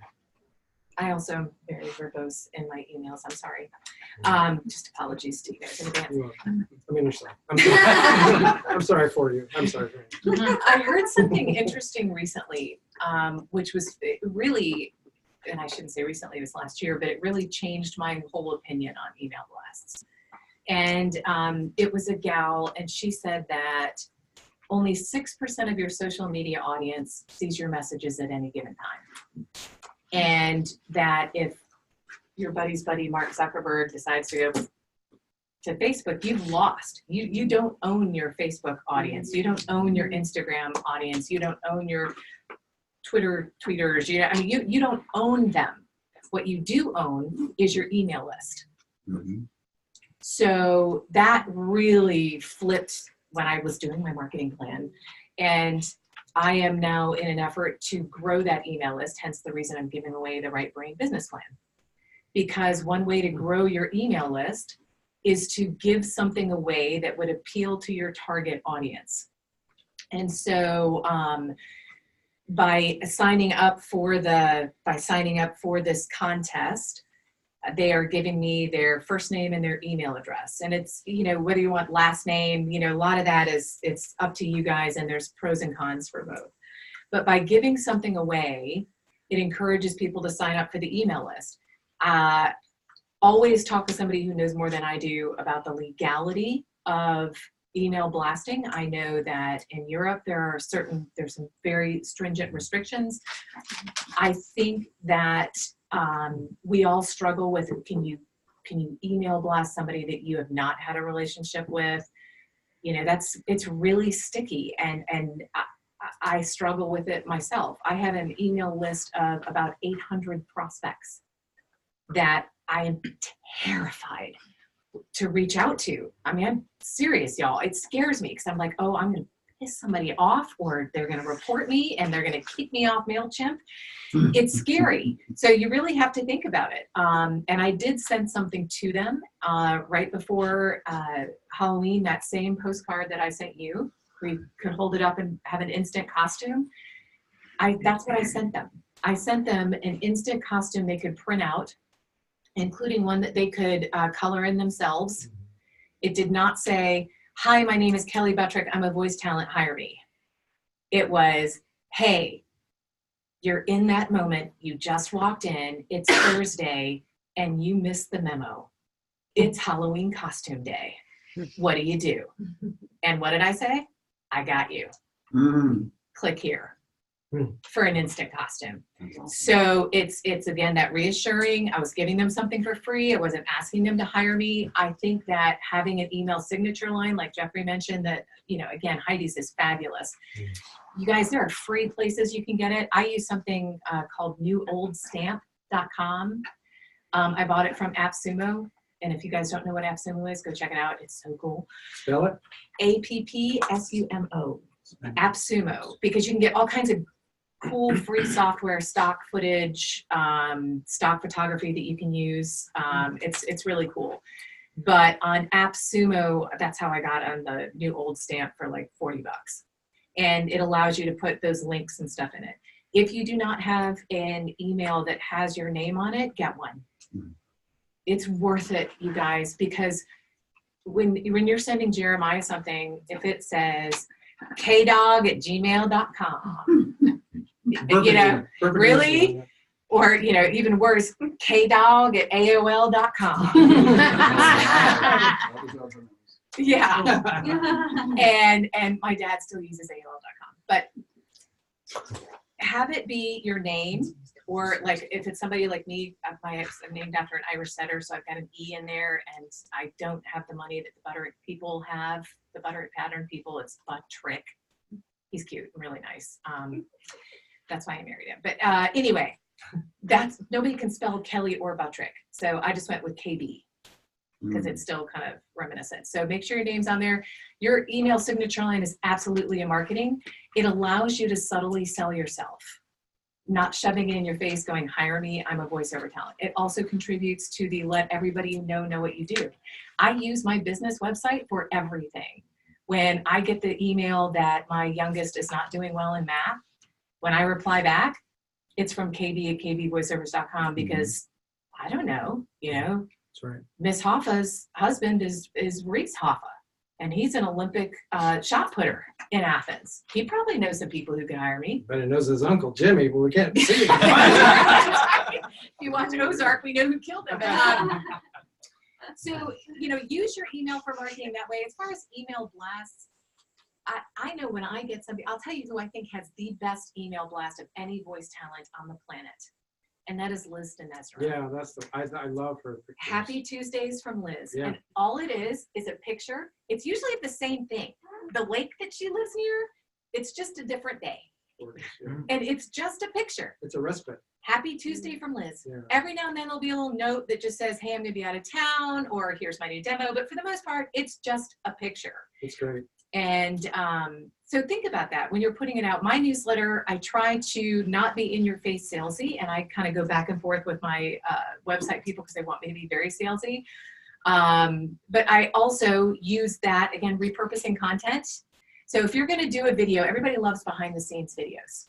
So if you're going to do a video of yourself at the microphone, or whatever it is that you want to do, a peek of yourself behind the scene, go ahead and include that in your newsletter. because people want to see that, and it shows that you're working. Or say you take a picture of tonight, and you're like, oh my God, I found my new hair color. This is absolutely what I want. Tick, tick, and then, but tell the story about that in your newsletter and say, I met, what's your name? Andrea, okay, because I love your hair. So I can sit there and go, oh my God, I met Andrea at this event. You're not saying, I went to this event, I'm a voiceover badass. But you are saying, I went to this event with Andrea, who maybe Andrea specializes in e-learning. I learned so much from Andrea. And you're putting that in your newsletter. So you're still talking about yourself, but really you're talking about Andrea and yourself, and you're marketing yourself in that newsletter. And you're not going, hire me, I'm Kelley Buttrick, I'm a voice talent. Right. Yeah. Smart. But if your email signature line says Kelley Buttrick voice talent, well. Yeah. It's subtle, but it's nice. And it is a topic, what do you call it? A topic, subject. What do you call it? Topic, subject? What do you call it? What do you call when you're talking point? Yeah, talking point. Yeah, good, great. Or topic starter. Yeah. Right, Is it still acceptable to have a Gmail address? Is that viewed as being tacky, or should you have? That's fine. You can actually customize your Gmail to be your voice, or to be your name. So it doesn't even have to be just like Heidi at gmail.com. It can literally be Heidi at HeidiRoo.com and still go through Gmail. We have it in the Voiceover Studio through G Suite. Yeah, okay. Yeah, it's cool. Mine is through Gmail too. Yeah, excellent. Yeah, Google's, it's fantastic. G Suite knows. Well, that actually Jeremiah, did you have anything else about the email? Yeah, I was just gonna say quickly, what is the value when you're sending it to us? Are you send a recipe, send 10 tips about how to avoid holiday stress or traffic, or just or like they're saying, like a nice picture of a vacation or your hike, or just something where all of a sudden we're not feeling like we're being sold, or like, oh yeah, that was a funny meme, that was a funny thing, or oh, let me try to bake that or do something. Because even if we don't, we still feel like you're just giving us something instead of just saying, oh, here's just my demo. Make sure you link your demo somewhere in the signature or something where we can click it quickly. And if you're doing a first-time email, I really appreciated this yoga studio that I signed up to do one class, and they put me on a list. They said, this is the first email, but unless you click this, we won't send you any more emails. And so I was like, okay, cool. So then I was like, okay, you're respecting. Yeah. And so I was like, sure, I'll click it because I know, I get out of it anytime. Yeah. Right. That's great. Great. Okay. So I want to jump on to some questions because this is just all really, really good stuff, but I want to make sure you guys have time to ask some questions. So first of all, let me go to one of our Zoom questions, and then I'll open it up to you guys as well. But first of all, Kelley, how do they sign up for the giveaway? Is it through your website? Yes. If you go to my Instagram, so just again, because I geek out. Find you. It must have been a spelling. Yeah, it probably was. My parents loved the Irish setter down the street in Kelley. Seriously. It was crushing at 5 years old to learn that. That apparently she was a beautiful dog and very well behaved. By the way, Kelley has a dog named Heidi too. So look, it's not so bad, Well, we named her Heidi because had Brian been a girl, he would have been Heidi. I didn't think his parents were ever going to forgive us for naming the dog Heidi. But if you go to my Instagram, there's a link in the bio. And again, just to geek out a little bit on the email list. So my last email newsletter that went out, something I gave away. So I talked about the giveaway we were going to be doing. But what I did is I talked about how the Right Brain business plan really helped me get things focused. And everybody I had a separate sign up page for people on my email list. And when they signed up through that page, they got their name in there 5 times. So, and that was separate. And so now when we look at the analytics, I can see how many people signed up on that page, how many people signed up on the social media page that the Talking Dogs, which is a group I'm working with at the university, did for me. So please, whoever Zoomed it, sign up. It's so great. And if you don't win, go get the book. I mean, Jennifer Lee, I think, is absolutely brilliant. And it's really, and you don't have to use the notebook that she used. I didn't. I made mine out of beads. Great. Yeah. Cool. Kelley also has a wonderful Etsy shop too, right? You have an Etsy No, shop. I haven't you started. oh, I'm working on it. I'm working on it. We aren't there yet. We're still It was taking the studio pictures. stuff, right? Like Like the Studio Flair or something. I Yeah, remember I looked at them at your personality hangups, and Yeah. and then I just learned how to make some necklaces that are really cool that you can also hang stuff on. So that's my art therapy. I love it. So Steve McConnell, he's on the Zoom, and he Hey, said, Steve. Kelley, can you expand on how to use know, like, and trust in marketing efforts? Sure. So know, like, and trust. It really is simple. In any marketing class will tell you this, and I feel weird that I'm talking to the computer. Steve, buddy. So the reason know, like, and trust is think about it. When you hire somebody to paint your house, you're gonna hire somebody who one of your friends knows, likes, and trusts, right? Or maybe it's somebody who painted your house before and you know, like, and trust them. So when somebody's gonna hire a voiceover talent, you wanna make sure that you are knowable, likable, and trustworthy. So when you're putting information out on social media, before you put that in there, before you put that out, is it something that makes you knowable? I highly recommend being vulnerable on social media, not to the point where you're annoying, trust me. You know, social media is the highlight reel, but it's okay to say that you made a mistake or that, you know, something you wanted didn't happen. It's okay to be vulnerable because that makes you knowable and likable and relatable. The way you can really make yourself trustworthy is showing that you've got the training, showing that other people hire you and work with you. Testimonials are great for the know, like, and trust factor if you can get testimonials.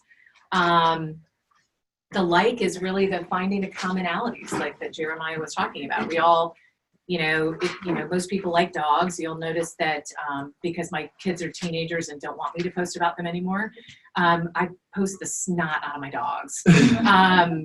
My husband's not on social media, so I really don't post about him a lot because it feels like I'm talking behind his back. But think about things that are know, like, and trustworthy. Now, do I put everything about my life on social media so that you know everything about me? Absolutely not.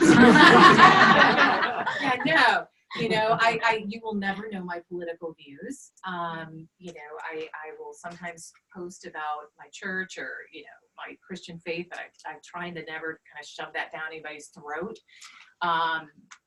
But I do try to find things that are commonalities. So when you're looking for content and you're marketing content, it all needs to go back to, does it make me easier to know?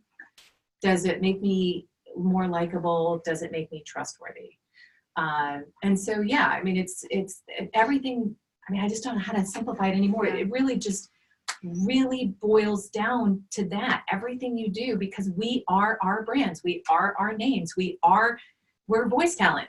And it's really difficult to be know, like, and trust without embarrassing your mom or having her say, you're bragging, right? We're all told not to talk about ourselves.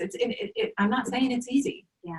And sometimes that stuff takes time too. It takes time to build that trust. It takes that consistent time of sending those auditions. And Jeffrey, wow, I mean, this is very consistently, this person is sending these great auditions in, and that builds trust. Yeah, right. So don't get discouraged if you feel like things aren't happening quite Please don't. right away or anything like that. It's funny you used to say about the trust with the auditions that keep coming in that are consistent and good. As a junior agent, I trusted this person that I was sending an audition to, really over trusted. I said, oh, this is going to be great. I'll send it on and I'll review later. Well, I did. Well, that person didn't think they were right for the role, and they did this little four-letter word tirade in their audition. So I had already sent it to him. So I had to retract that really quickly. Ouch. He said, I'm not really right for this, but I thought you would enjoy this. And I thought, oh my gosh. That's the danger of being a junior agent. So you learn right away. Trust doesn't always mean don't review. Trust and check. Trust but Yeah. Trust but verify. There you go. Right. Love it. Well, does anybody here have questions? Okay. Sorry, Lauren, I know you have to leave, right? Oh, no. Oh, you don't? Oh, okay. Sorry. No, don't be. Okay.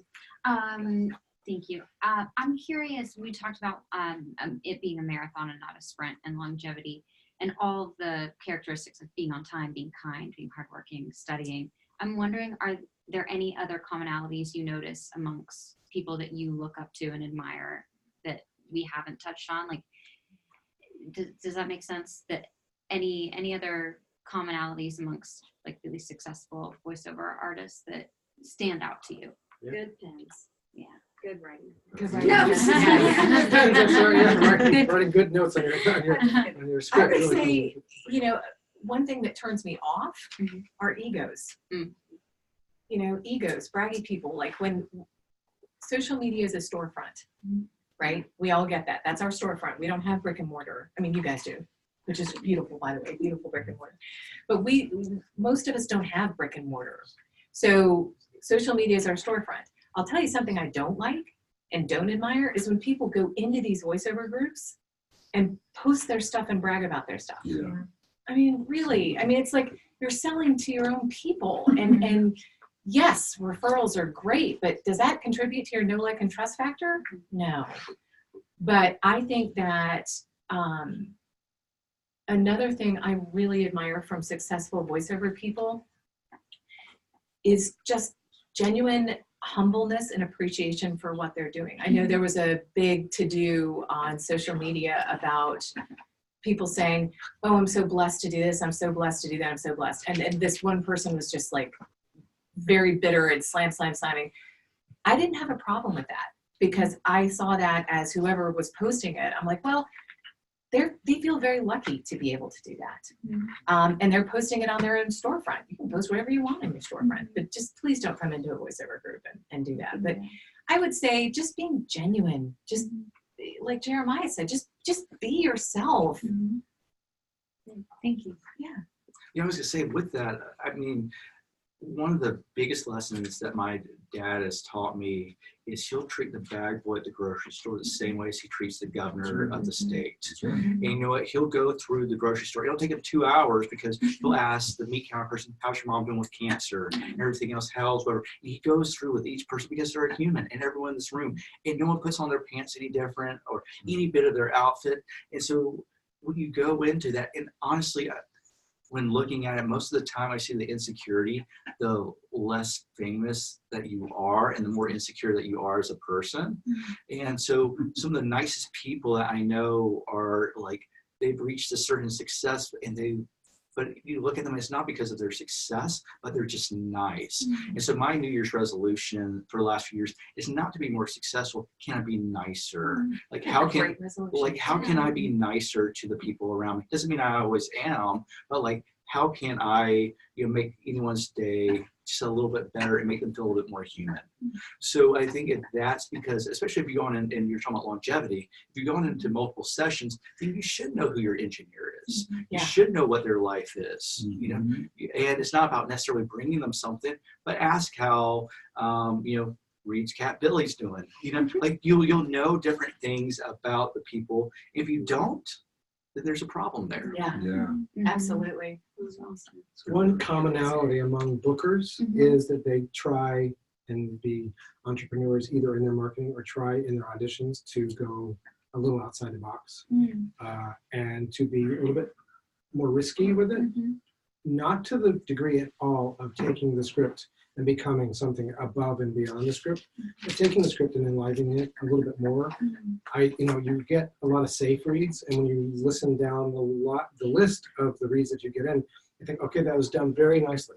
Then you'll get one that stepped outside just this much, that said, wait till I tell you what I'm doing, and then you realize, okay, well that sounds like I'm eavesdropping on something really enjoyable, and a client wouldn't be able to help but love that. So you're shortlisted. And I think the commonality of those who are shortlisted or favorites or talked about someone's auditions that constantly come in good are those who step outside the safe zone. To absolutely, let me reiterate, not to the detriment of the story or the words, don't invent words, but just enlivening it a little bit more. Yeah, that's the commonality among the booking people. Thank you guys. So I have a question about the safe zone, kind of. like recently, New York Times, New York Post, in the Thread podcast, a lot of people have been interested in ASMR and in erotic audio, these kinds of things. There's Dipsy, there's Quinn. There's a lot of like corporate startups going on with that right now. When I get on Twitter, I feel like I'm completely just lost in a sea of people doing the same thing, same hashtags, same vocal talent and stuff. I'm wondering, especially from an agency's point of view, ASMR and erotic audio, those kinds of things, are those looking to be legitimized and sort of brought in, or is it still like a side thing that needs to be a completely separate identity? It's a bit of a fringe, and a lot of people change their name. So if your name is Monica Jones, you can have Felicity Split as your other name, your pseudonym. Is that just on the top of your head? Yeah, well, that's my personal name. I can go a little higher pitched. It's the helium reed that I really. So, but it is not that it's delegitimized at all. It is a total fringe, and I mean fringe because it's not commercial. We won't get in our car. Is it detrimental to a commercial kind of career too? Sorry to interrupt you, but that's. Are you meaning that? No, it's a great way to ask. Are you saying if you are known or trying to get a If commercial you have an career identity going, on that side, and you're also would it be known as detrimental? Felicity Split over here, then Yeah. well, no, it's not. I think it's respected as another part of it. Just that, I mean, it's not. You're not doing. Debbie does Dallas, and you're not in the middle of the street, you know, at the mic. I mean, during the weekday, I'm not. You are. And you're not worried about the weekend stuff, so don't. So it's not really, I will tell you, the industry of commercial and advertising creative, it's too fast for it to be a problem. Okay. It'll never catch up with Felicity Split's work. Okay. It's interesting. It's another part of it. Just as IVR, some people consider Please Hold boring. And but they don't think the talent's boring. That's a livelihood. So embrace every bit of it. Like the audiobooks, Yeah. the biggest genre is the romance and erotica. And That's right. as well, there's a ton of it, and in that world, it's respected. Yeah. It's, you know. It's just that, yeah, I'm just wondering if that's ever going to merge, you know, or I'm always feeling like we got to kind of. I can't like ASMR. I can't quite tell where that will go because it's so new. Yeah. And it's so How do you monetize bizarre it? in the wonderful way that it is. Yeah. Yeah, how do you monetize it? Other than just personal commission. We'll break out and be the most ASMR It success. certainly seems like there's some commercial work going on now that is very ASMR style. Billie Eilish kind of had that video. Yeah, there's several. Yeah. So I have a related question, but it's slightly different point. If you have an established identity in another profession, totally unrelated, how do you rebrand yourself as a voiceover talent? Okay, I You love have that. a day job, you're Let's trying ask. to. So can I ask eventually- you what career it is? Felicity. Law. Wow. Oh, love it, love it. Okay, so, well, no, I do, because if Luann and I were talking about, I geek That's the out on this question, kind yeah. of thing. How do you reach out to the industry that Right. you've been in? It's all, like I said, you want everybody you know to know what you do. So are you a lawyer? Yes. Okay, so what does that, so your identity as a lawyer. 30 years. Woohoo! That's awesome. But will they take it seriously? Yes, I mean, they, absolutely. You know, it's a very, So what you is know, it? the legal profession. What is a lawyer? So let's talk about a lawyer. So a lawyer is incredibly intelligent. A lawyer is discerning, and a lawyer is an authority figure. A lawyer has gone through a lot of school. A lawyer has gone through a lot of shit, right? Knows a lot of stuff.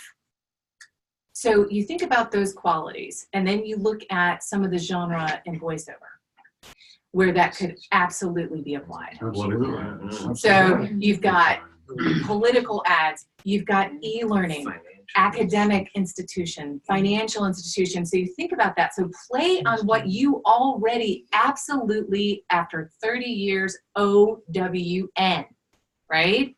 You own law. So use that to your advantage and tie it in to your voiceover world and look at ways. My father is a small town, East Lansing isn't really that small anymore, but my dad is a lawyer, and he worked with farmers because he grew up on a farm. And so he was paid in eggs and, beef and tractors and stuff like that. Nice. But my dad once told me there was a career where actors would teach lawyers how to act in the classroom. How cool is that? So there are ways to overlap it. So I don't think you ignore the lawyer. You work too hard for that. You get through all kinds of stuff. Own it. Bring it into what you're doing. When you do your demo, have you done your demo yet? Not yet. Okay, so when you do your demo, think about those qualities that we talked about, and think about some other qualities of your lawyer friends. And when you do your demo, and I feel like I'm telling you what to do, and I don't need to do that. This is great. I just am giving you some thoughts. I'm a total novice with this. So, but you're not a novice with law. That's right. And so take that confidence and those things about you that are so incredibly marketable, and put that into your demo, because that passion and that experience and that knowledge is going to come through in your read. What kind of law did you practice? Right now, transactional law. I used to be a litigator years ago, but transactional law, public interest. Okay, so what that's I'm looking to do. She's got the trust part down. Nonprofit stuff, public service stuff, something that's community. And you have a really good comfort to your voice too. Yes. Oh, she's got a great, I'm in her thing, and yeah, You're in her thing. She nails it. Reassuring. Cool. As a lawyer, you reassure people. These are people going through hell. Or the transactional, you've got people who are putting their incredible faith, all of their investment, everything in you to make this transaction happen. Take that and put it into your reads, put it into your demo, put it into your marketing pieces, tie it in. Wow, sometimes being a litigator was a lot easier than going through all these auditions, because I certainly won a lot more cases, and whatever it may be, but I mean, not that that's a negative thing, but I am not a social. Get into it. You are now. Checkbox. You need to dip your toe into a little bit. Also, there's a very well-known industry, lawyer or attorney that does VO, but everyone calls upon him for not for free expertise, but that's helped him be known just because he's a great VO, but he also is a pro in this field. Everybody pretty much in VO kind of has a second life or a day job type thing, and it doesn't delegitimize at all unless you do erotica. So.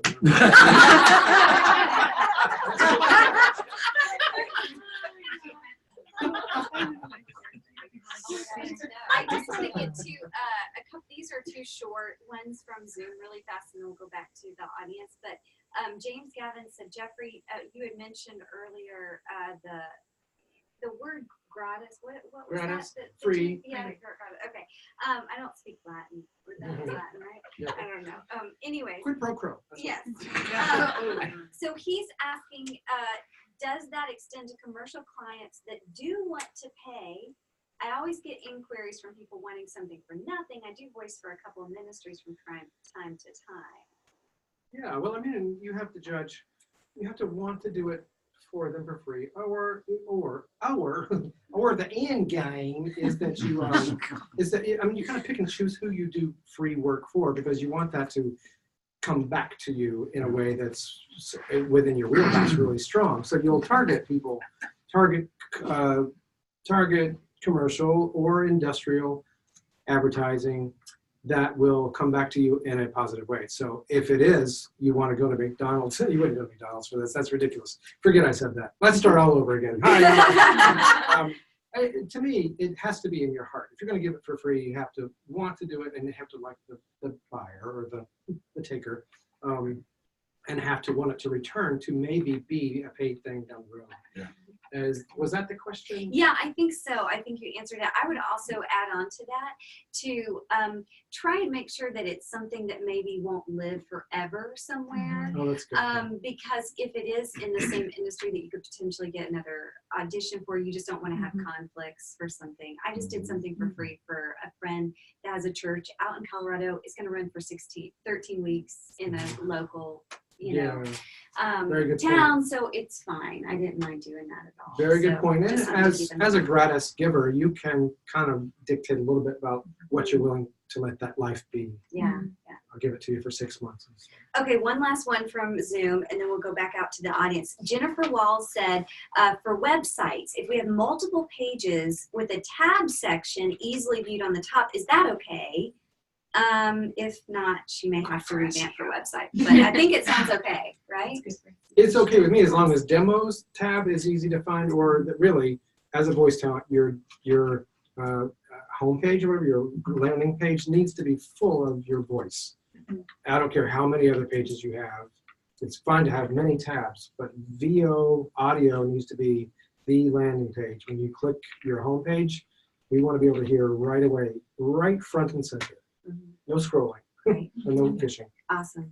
Okay, who else? Leah, I know you had your hand up earlier. Yeah, sure. Hey, LeahHoffman.com.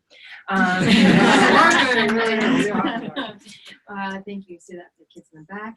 My question is mostly for Jeffrey and Jeremiah.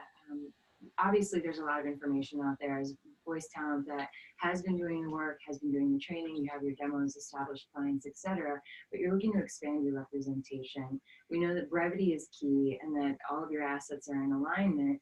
But what are you looking for to get your attention above and beyond great sound when you're getting an email? Because if we've started to make the connection via social media, we're kind of doing light touches there, and you're not immediately able to introduce yourself in person and then follow up with that message. An email, cold email to production houses, producers, sound designers, and agents can seem like you're in the void, right? There's a lot of times there's a submission, specs on somebody's website, and you follow those to a T. But if you're just asked to email the information, what do you both like to see?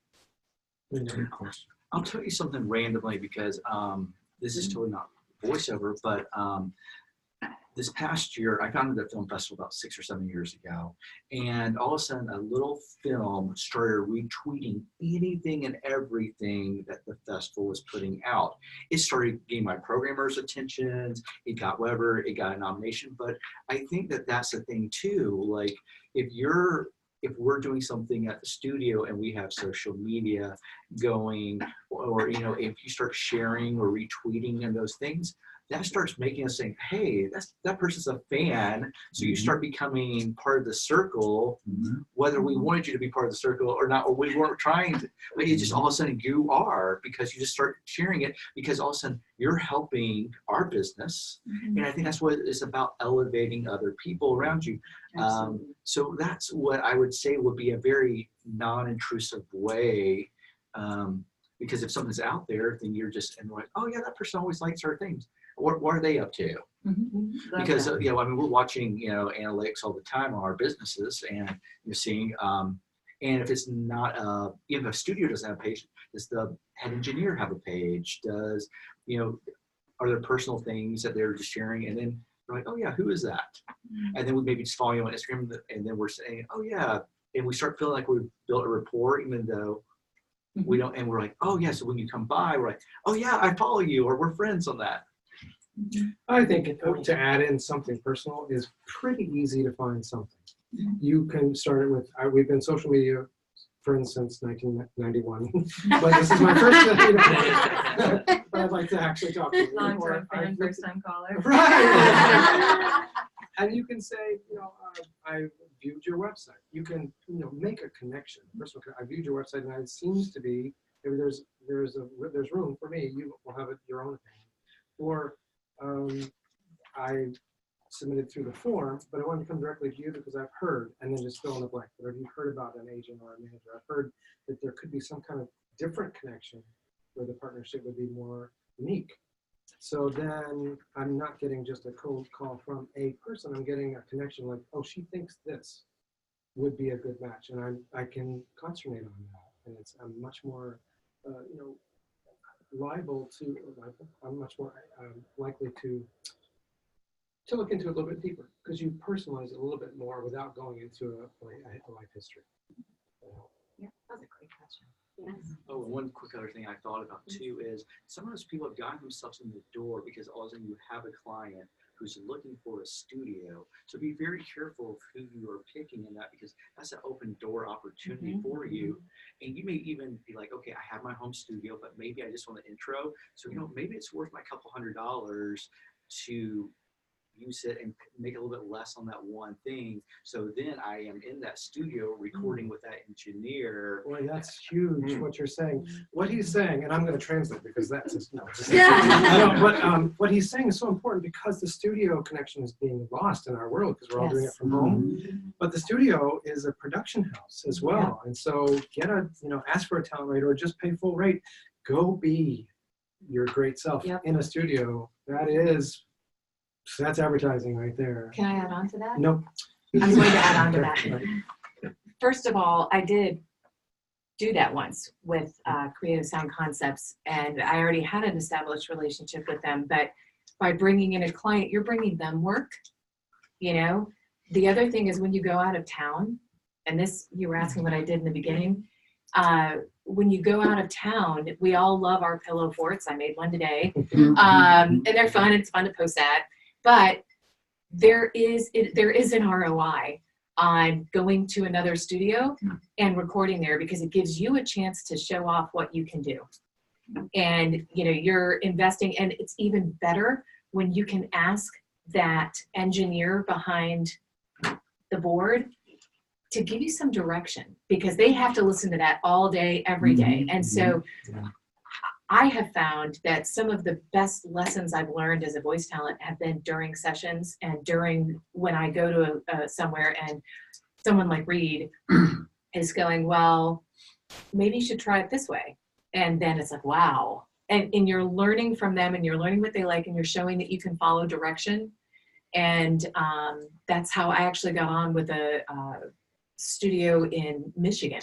I was on vacation and brought them a client because I wanted to be able to serve this client who was there, and got to know the guy and learn something personal about him. He had a sailboat, and he ended up pulling a sailboat out in front of the place that we rented. It was really cool. And he's like, hey, walk outside. We're out, down here. But because I brought him work and I paid him, and I could have done it for my pillow fort, but I brought him work, and it gave me an opportunity. And that was one of the few times that I actually had the guts, because I never have the guts to come right out and go. I said, hey, I really like working with you. What's it going to take to get on your roster? Well, you didn't lose anything. No. When you bring a project in, sometimes you can have the whole project. So you've sold it, you've now done some of the writing of it. Is the studio inclined to you hire them to actually complete the work, and to be being a sub vendor of an agent of like my company, or would you prefer me to bring in the whole thing and then let me hopefully get the voice work on it, and then maybe I get paid to do some of the writing or some of the sales commission for bringing the work in? With that, there's many times that you can be the sub on it and everything else.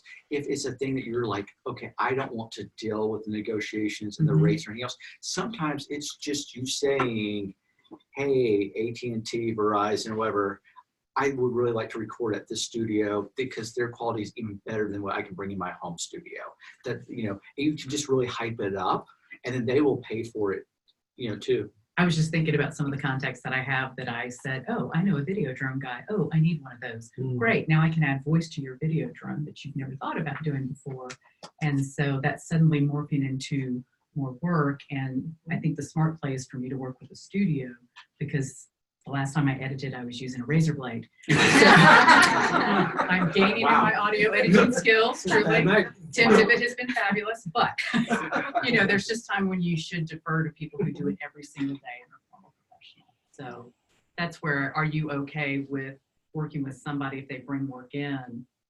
Yeah, we're 100%. Just flexible and whatever. And we'll work with it. And and also any artist that ever comes to us and says, hey, I'm paying out of my own pocket, let me tell you, the bill will always be less than if you tell me, hey, the corporate person is paying for it. Like, we are trying to make sure we don't want you to go broke. We want you to do well. We appreciate you bringing something to us. Thanks for doing that, by the way. Thank you. Okay. Yes, sir. Quick housekeeping thing, first of all. Kelley, I went to your Instagram and I went to sign up here. And it says that the Right Brain Business Plan giveaway is actually, the drawing is on December 2nd. Yeah, they extended it. Okay. They extended it, and Wanted to they clarify obviously that. didn't update the website, but yes, they Which is extended fine. I just it. wanted to check and make sure I'm in, That's right? great. You're in. You are so in. I might not have So 5 in. extras, but I want what I can get. Yes. But the Yeah. other thing was, for some of you on the website specifically, you talk about immediately having that button to click to listen, right? I haven't invested in voice now. I've been really kind of wrestling with whether or not I do that. But I unfortunately did use SoundCloud, and then it kind of bit on my site, right? And so now the only way to get it to work until I invest in something else, when you click it, it takes you to SoundCloud to go listen. Is that a problem? Takes you, well, it can be, because I My remember my instincts is aunt couldn't open up a SoundCloud file of mine. She said, I can't get it open. Got it. That's because you're 99. But I think, yeah. No, I hate SoundCloud. Yeah, it doesn't, nothing should take you away from your website, Yeah, if you can help. Yeah, I mean, it causes sometimes, like, I've clicked on a certain device, it does not open up Mhm. right away. Got it. And then sometimes it's like, okay, you have to have the app on your thing. So just depending on what is going on. So nothing against like using one, but if it's causing multiple steps, that's just one more step. I mean, it's like when you see a drive-through line, if you see 20 cars in it, you're not really gonna do it. There's too many options now. I'm sorry. Oh, no, she's just said unless it was in and out. Had to check. Oh, yes, that's right. That's true. There's too many options right now of getting a free one-pager that you can put, and you don't have to divert people away from any other site. Yeah. And so I can help you with that, I think. Great. It's Jeffrey Umberger. I'm just kidding. Yeah, Laura. Yeah, I have a question for Kelley. Okay. In your experience, what has proved most fruitful in finding new leads? Because people can do networking in person, and you can also go through LinkedIn, you can go through mailing lists. What has worked best for you, and what do you like best? I've done it all, and I continue to do it all. I'm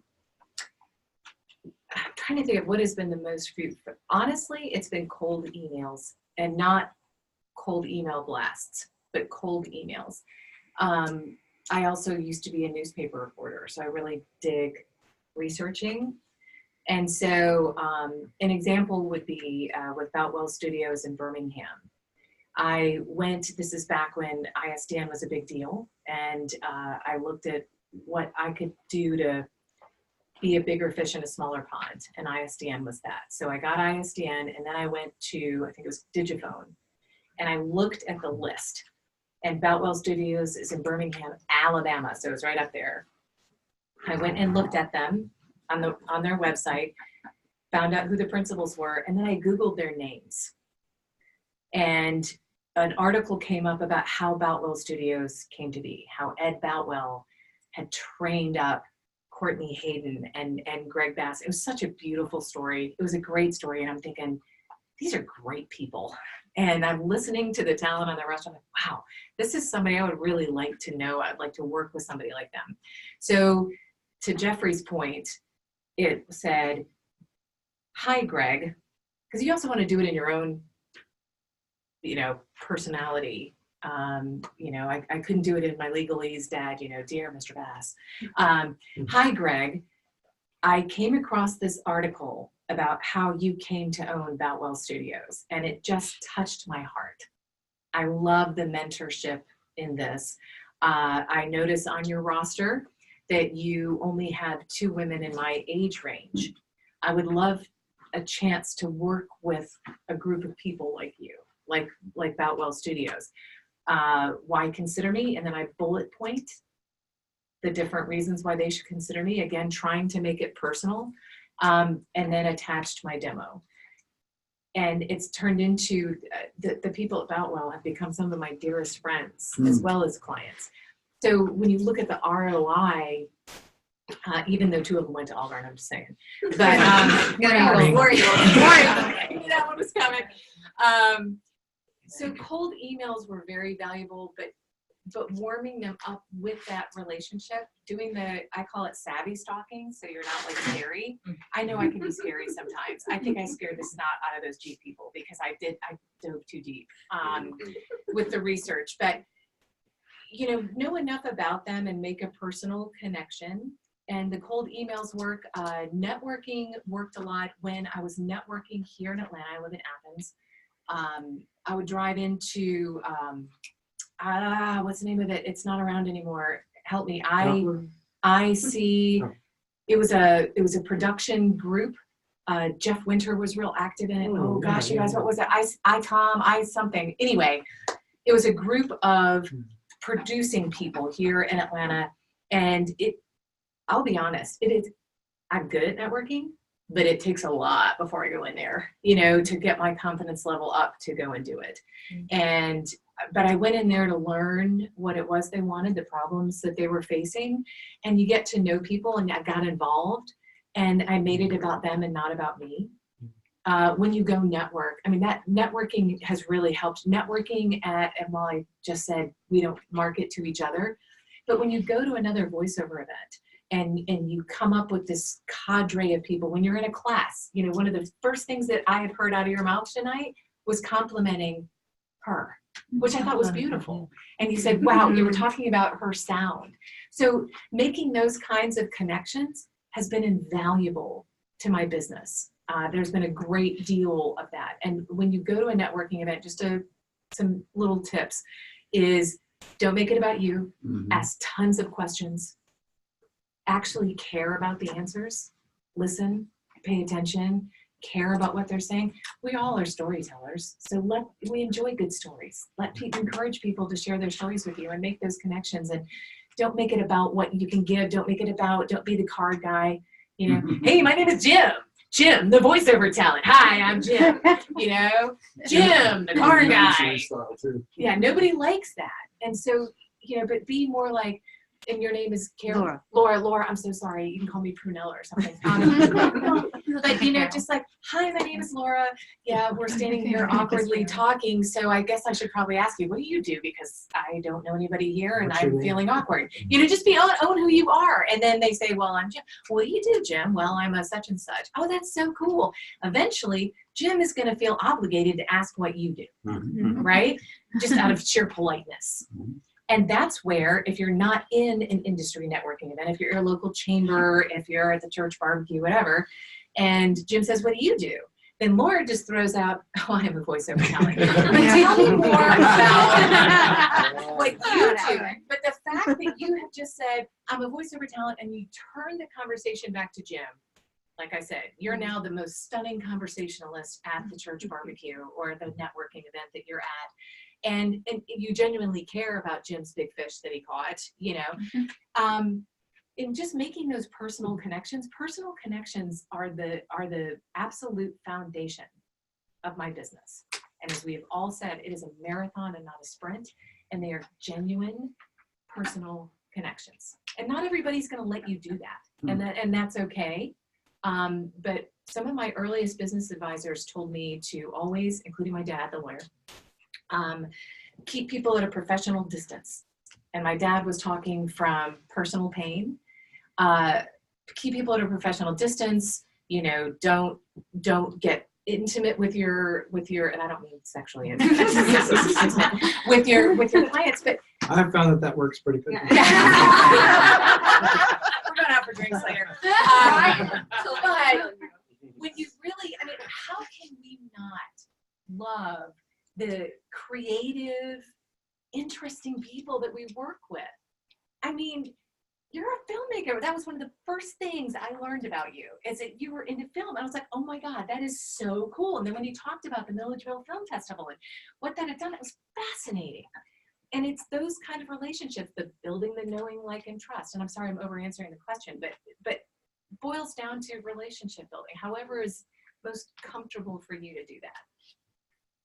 Well, thank you guys so much. No. And this was wonderful. And we just went a little over. And so I'm so sorry for those of you guys. I know this is late.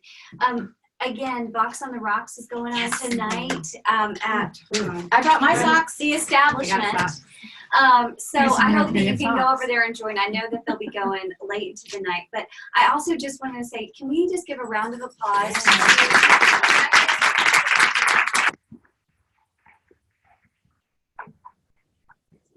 Brave traffic here on Friday night to be here just to help out Atlanta Community Food Bank, to be able to give back to you guys is just a wonderful thing. And thank you all so much for bringing canned goods and dry food goods.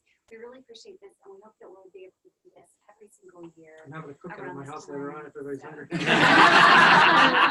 And thank you everyone on Zoom. We so appreciate you guys joining. In your pajamas. Yes. Jealous. Yes. Be careful getting home. And thank you to Heidi and Mike. Yes.